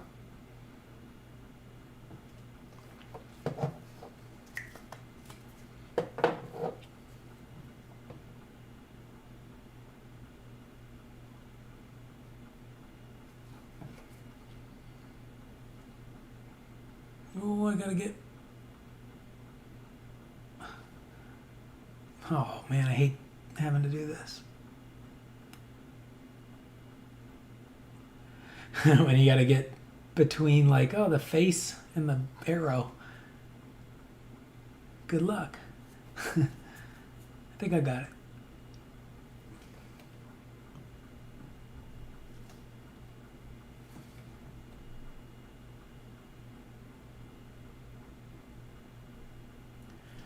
Alright, I think that's good. Now I think we'll do the skin.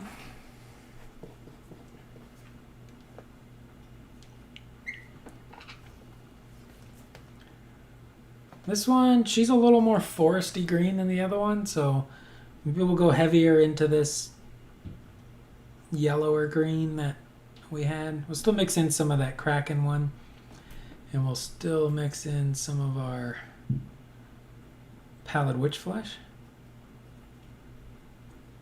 That one looks kind of nice, I think. Might be a little bright for her, but you know, I think it's going to be a little bright for her. So to combat that, we're going to thin it down to a little bit more medium.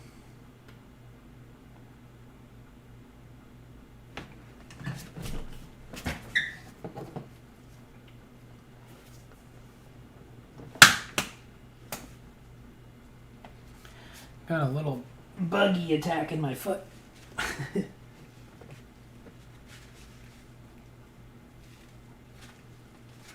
Had to squish it. Oh.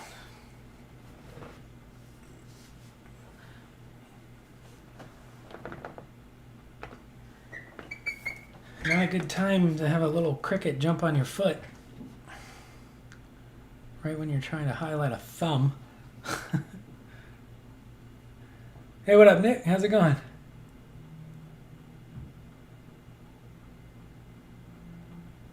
Welcome back.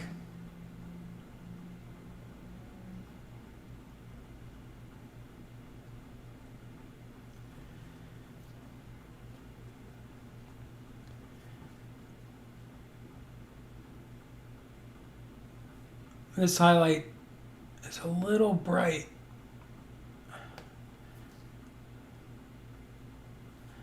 For her skin tone.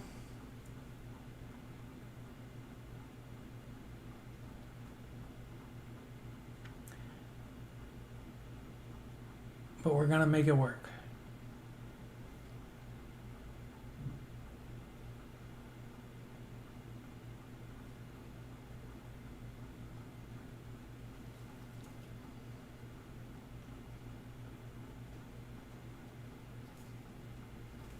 And I think it actually works pretty good.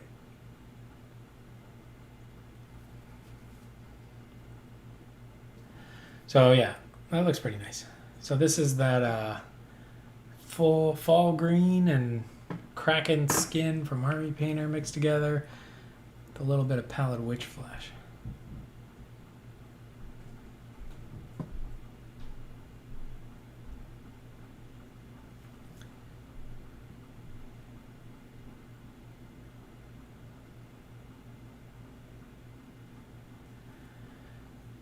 I've actually been battling the crickets in my apartment, which has been not fun at all. Well, crickets and all kinds of little bugs. And the maintenance report says, oh, how did you like the bug spray? Or, you know, I had put in for them to come spray, but they never came, so that's good. So I'm supposed to review their work, yet they haven't been here yet. I think that's just a matter of them clicking like on the website that like, oh, it was completed or something, like that way they could say it was completed within X number of days, even though for me I actually have no idea when they're supposed to come.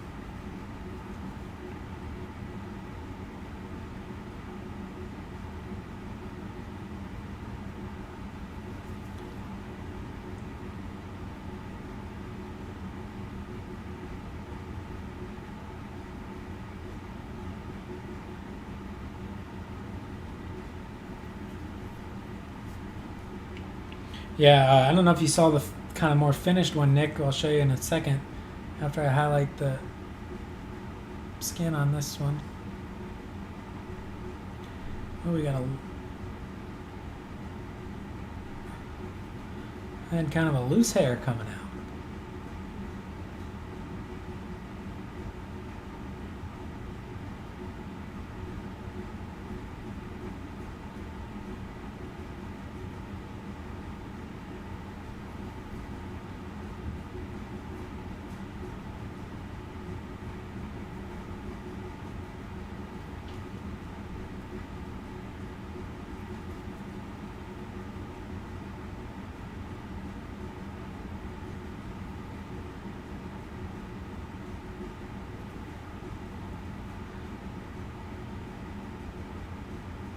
I'm just trying to highlight her facial features just to...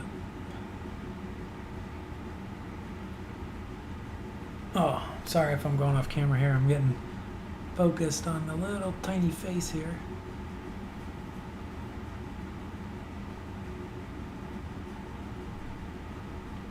Hitting the usual spots, the cheekbones, the eyebrows, top of the head.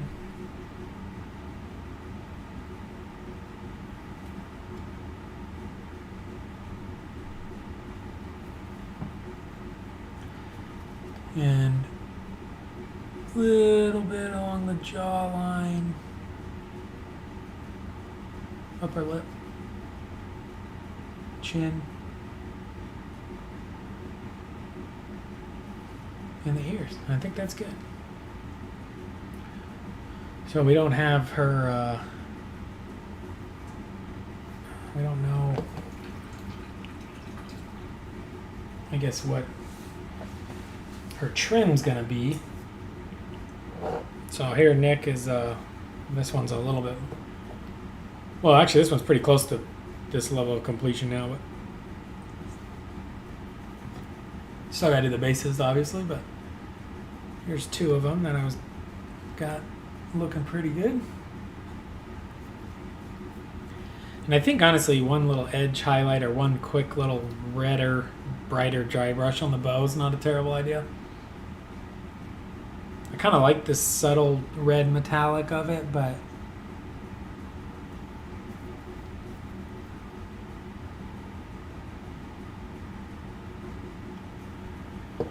I don't think it's perfect, I guess.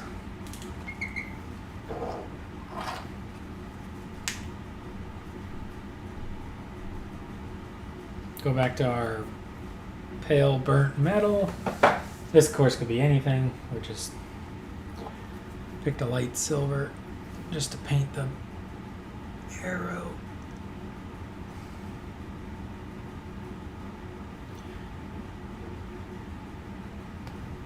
And a little trinket down here, which on her actually looks like a shark tooth, but it'll be a metal shark tooth, I guess. Doesn't matter, it's just a minor, kind of pointless little detail.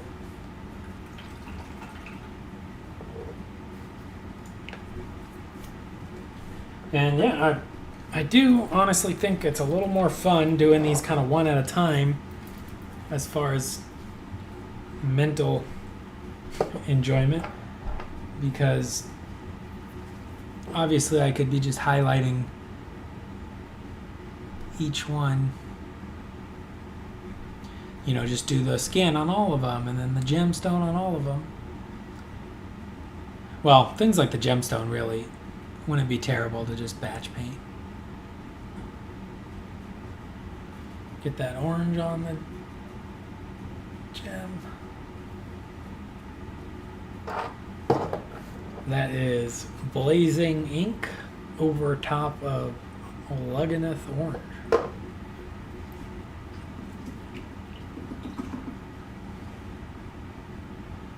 But yeah, now with her and the other guy kind of done, I'll have two that are really pretty close to being completed for my game tomorrow. Play some Warcry. So that's good. Yeah, I think highlighting the leather and the bow isn't going to be a problem, or the arrow. Because like on him, I didn't have to highlight the leather because it didn't get messed up from the oil wash, because I either paid more attention when I washed it or I just did a better job. But on her it did, so we had to fix it. Also, she has a problem on her bow. Or no, maybe he does. Oh yeah, he has the problem on his bow that there's this bright spot right down here. So I need to fix that. But I think I might fix it in an additional highlight. We're going to go Draconoth Nightshade. Just line some of these. Where'd my little brush go? Did you guys take? Oh, there it is.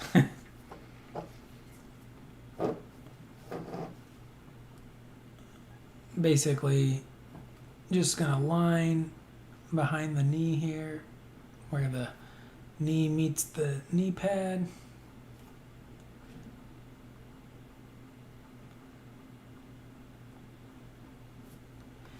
And where the cape crosses over.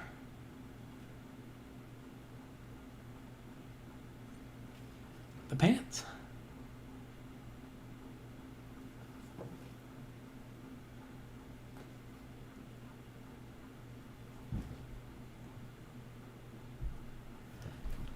Good. Then I will go back to the Knoll Oil.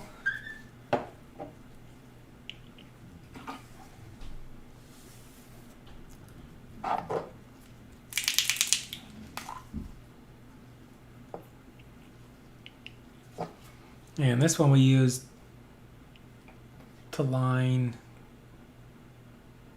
things like where the glove meets the skin. Maybe where the arrow's sitting on the hand.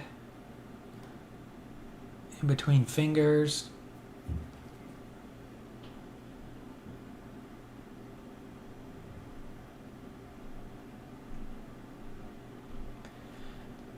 Putting that little extra darkness between the fingers is a nice way to make the details pop. Because when your hands press together, it actually, you can see the lines between your fingers pretty good.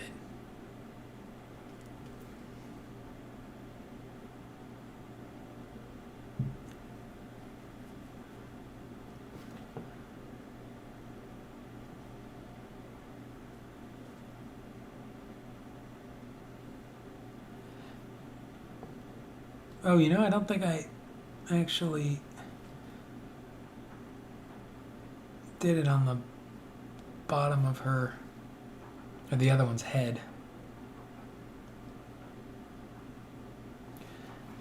We'll get it here where the armor's sitting on the red cape too. Sorry, I think I'm going off camera. I'm trying to not spill my Knoll Oil.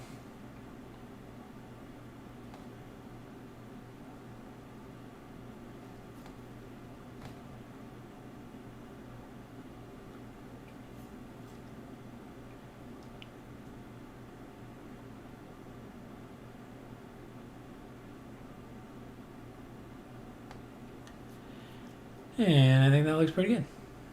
Actually, we'll get one little line there. Good.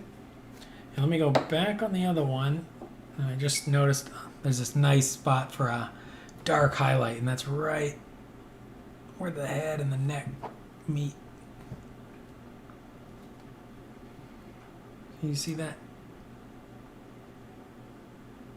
Yeah, put a nice shadow right in the crease where the head and the neck meet.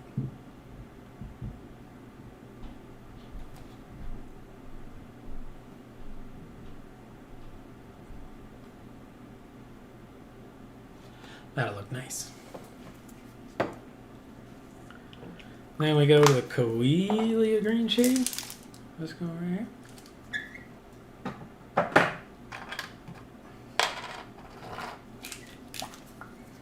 Gotta move farther back though, so I don't have to worry as much about knocking it over.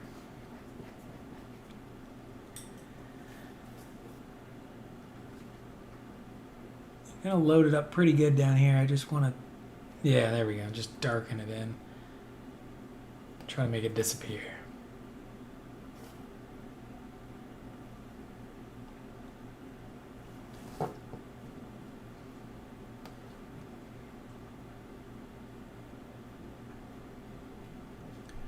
And we'll wash the arrow. Kind of dab it with my finger though, just to clean it up a touch. And we'll wash her little trinket thing.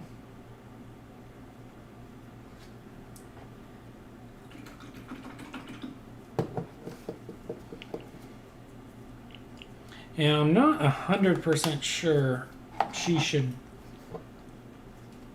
Yeah, maybe. We'll give her a little highlight down her boot.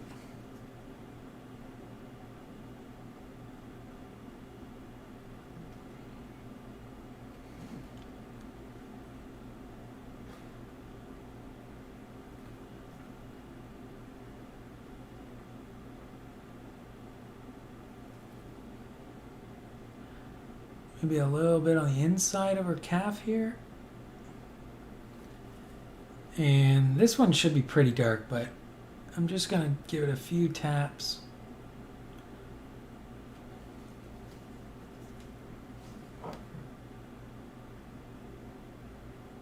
And I'll hit that edge. But I want to keep it dark, so they're too far underneath her body to give them full. Like, I could highlight here a little bit, but it's basically underneath the cape when you look down on it. So it should be in shadow, so I'm not going to do it. I'm going to stick to my plan.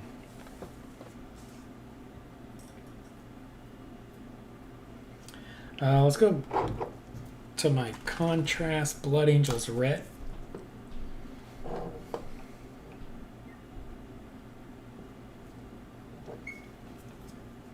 I don't know if that blazing ink is completely dry, but we'll find out. We'll hit a little bit of red in there. Using the bigger brush, we got it in one brush stroke, which is always nice, instead of poking at it with the little hatch mark brush I was using. Beautiful, beautiful, beautiful. Oh. I think that's another one basically done besides the trim on her. You know, I think the easy thing to do would be just make the trim the same as this emerald color. Yeah, I think I gotta do that.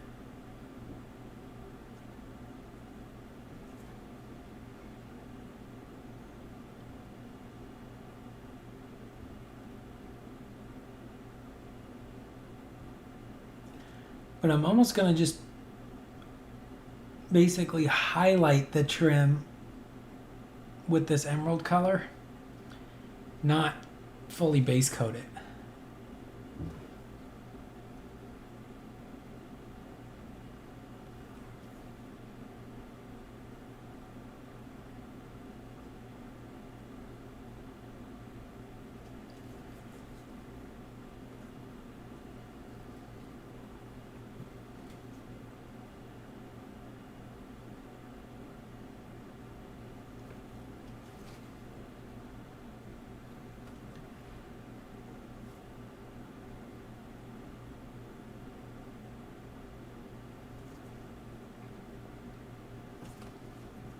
Ooh.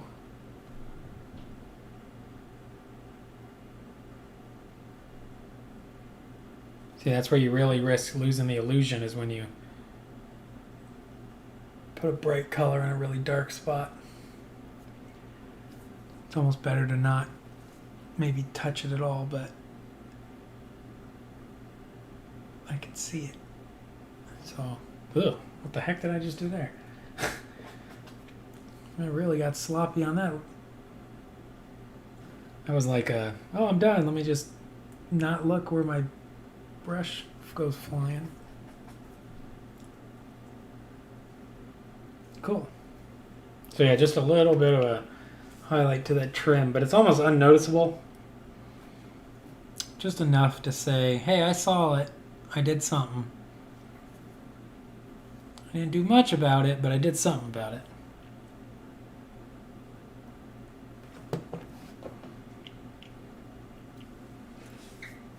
Show you my War Walkers real quick from the other night. After they've had a day to dry. So they're looking pretty cool. Got that nice kind of tarnished bronze or whatever going. I'll get them hit with the matte coat probably Sunday. Oh, thank you, Nick, on the compliment. So yeah, we're making pretty good progress. I was cruising along, going great in the beginning of the quarantine, and then I kind of stalled out a bit after trying to work on the Warcry terrain, which I still haven't finished, but doing some of those projects just felt like I wasn't getting anything done, and it's not finished, so I didn't get anything done. But I put a lot of work into it, and then I just started losing motivation. Then I was working on goblins and working on squigs and archers and all this stuff, and I just kind of stopped working on anything that much. I was doing a little bit of building and stuff here and there. So it's actually pretty nice to be back getting some paint on models at a pretty quick speed.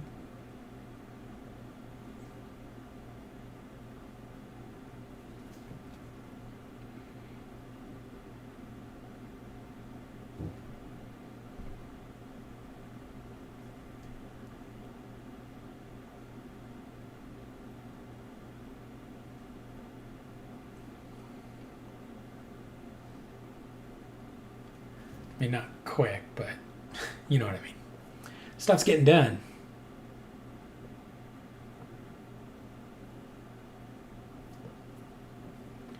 Maybe we'll highlight that little center spot on her forehead. Just to show. That's actually kind of nice. Just did a little pure crack in the skin.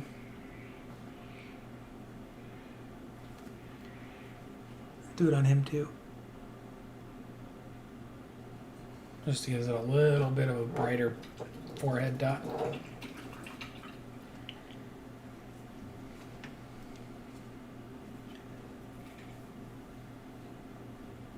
Now I think for a beach we don't want the sand to be too crazy.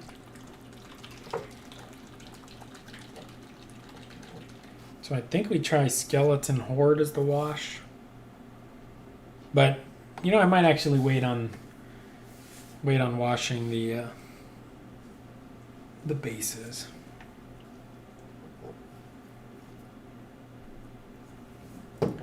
But I will show you. Let's go with Dalarani white ink. This is pure white ink. There's no white on the model, so this should be very nice.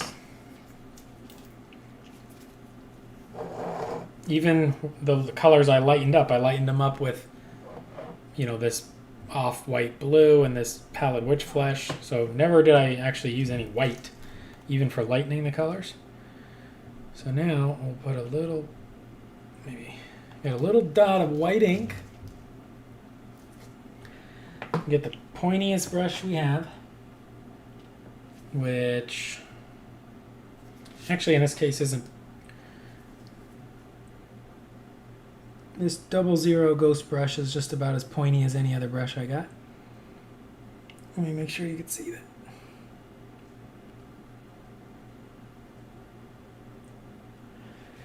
Yeah, I gotta be a little quicker. That white will dry on your brush. You want to get like a dollop on the tip.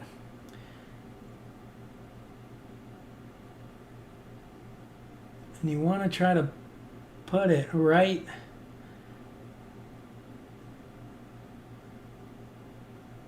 in the where the red and orange kind of meet. I don't even know if you can see that, but it's a pure white dot basically. I'm just trying to get it really close to the orange, right inside the red. And there we go. That one's pretty small, but yeah, I'm going to try to make that a little bigger.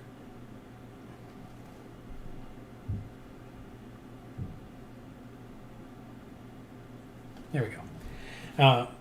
One of the really nice things about painting these archers is they are blind, so they don't have eyes. So that's fun. I don't mind actually trying to paint eyes, but they don't have them. So you don't have to do anything for that part. So that's nice.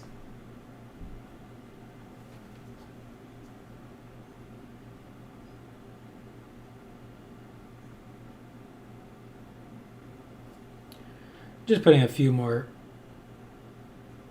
highlights on his face. He looked a little frowny. There you go. I think they look pretty darn good.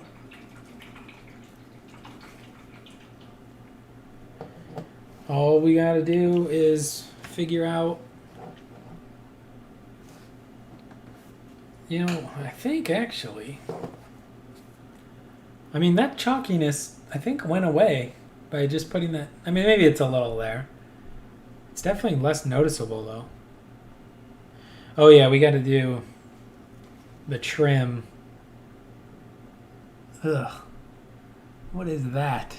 It's like some pattern of stuff on their cape. But her cape, it's got a thing in the middle, whereas this guy's got it on the corners. I like the corner one better than in the middle, but so we have to do that, I guess, still. That might be the last thing, because I don't know if I want to add another color or just do it red or maybe metallic again, something like that. Might do it kind of metallic and bring in some of, you know, this kind of gray, gray down metallic look with the Coelia wash on it. That might be the way to do it.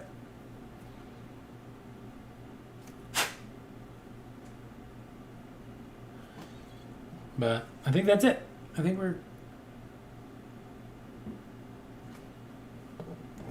Actually, we'll do two more things. One, I want to take... Where... Oh, my contrast medium.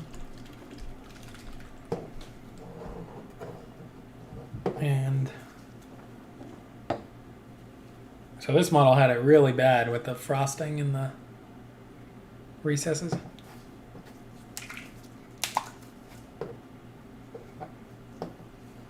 So we're going to take just contrast medium.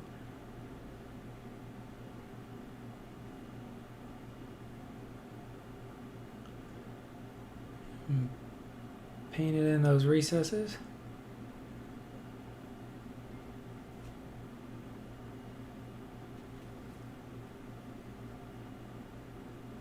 See if that doesn't help us get rid of some of that.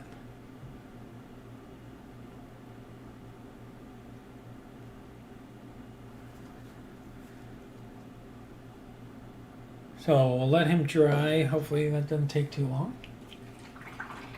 So while we let him dry, I'll go ahead. I'm going to wash their bases with Skeleton Horde contrast.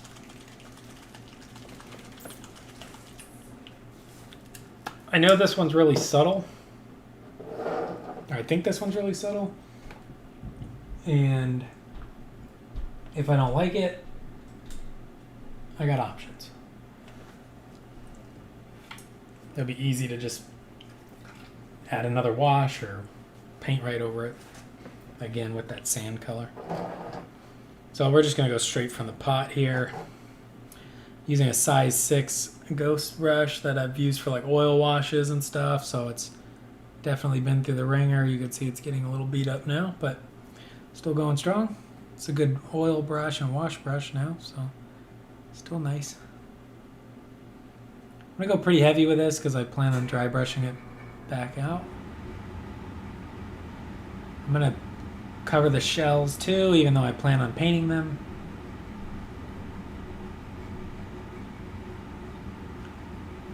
I do want to see what, say, maximum coverage is going to give me.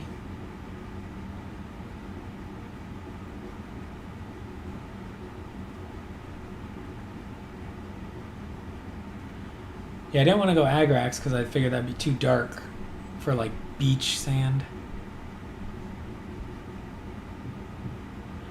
I know what you're thinking. Not very original, putting your Deepkin on a beach.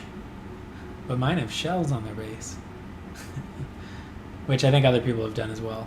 I don't know, I haven't followed a lot of Deepkin painting. But, so yeah, it's kind of a nice beach. Put him aside.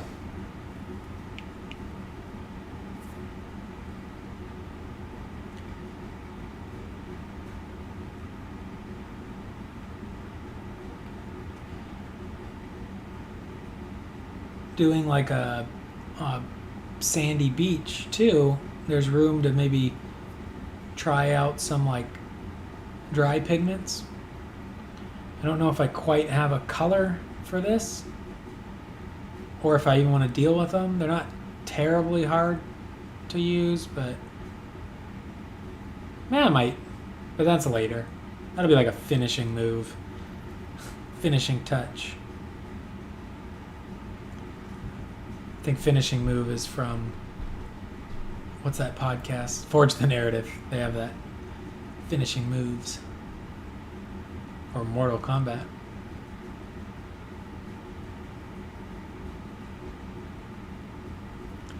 Alright, this is the one we gotta really try to gob in the wash in this recess area.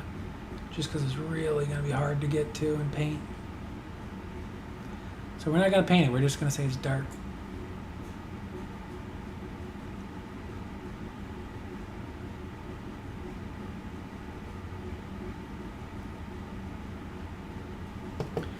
Cool.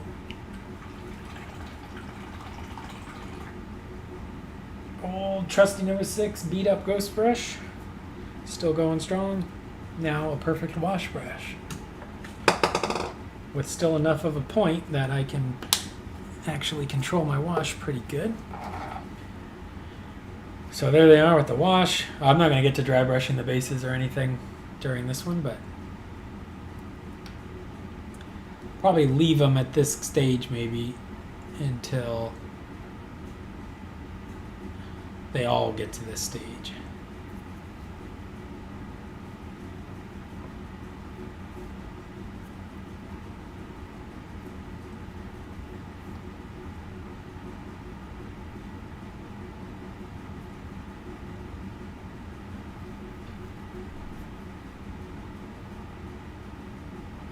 And then we'll figure out probably the final highlight of the bow and arrow a little later. Let's see here. With the contrast medium, oh, I think it works. Like, it's shiny, but I don't see the fuzzy gray blue color anymore, do you? Like, you see the reflection because it's shiny, but I think it actually removes that foggy color. So pro tip, I guess, if you get a really foggy finish from your ultra matte, paint on some contrast medium, and then I'm hoping I can just go back in and re-matte coat it down so it all matches and has the same finish and doesn't get foggy again. So that's it. We got about 2 almost done. 8 more to go. Probably work on them again tomorrow night.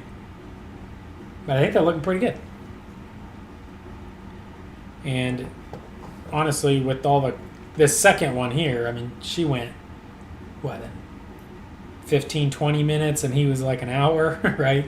As I've said before, a lot of your time when painting is problem solving, and like time meaning just the amount of time a miniature takes.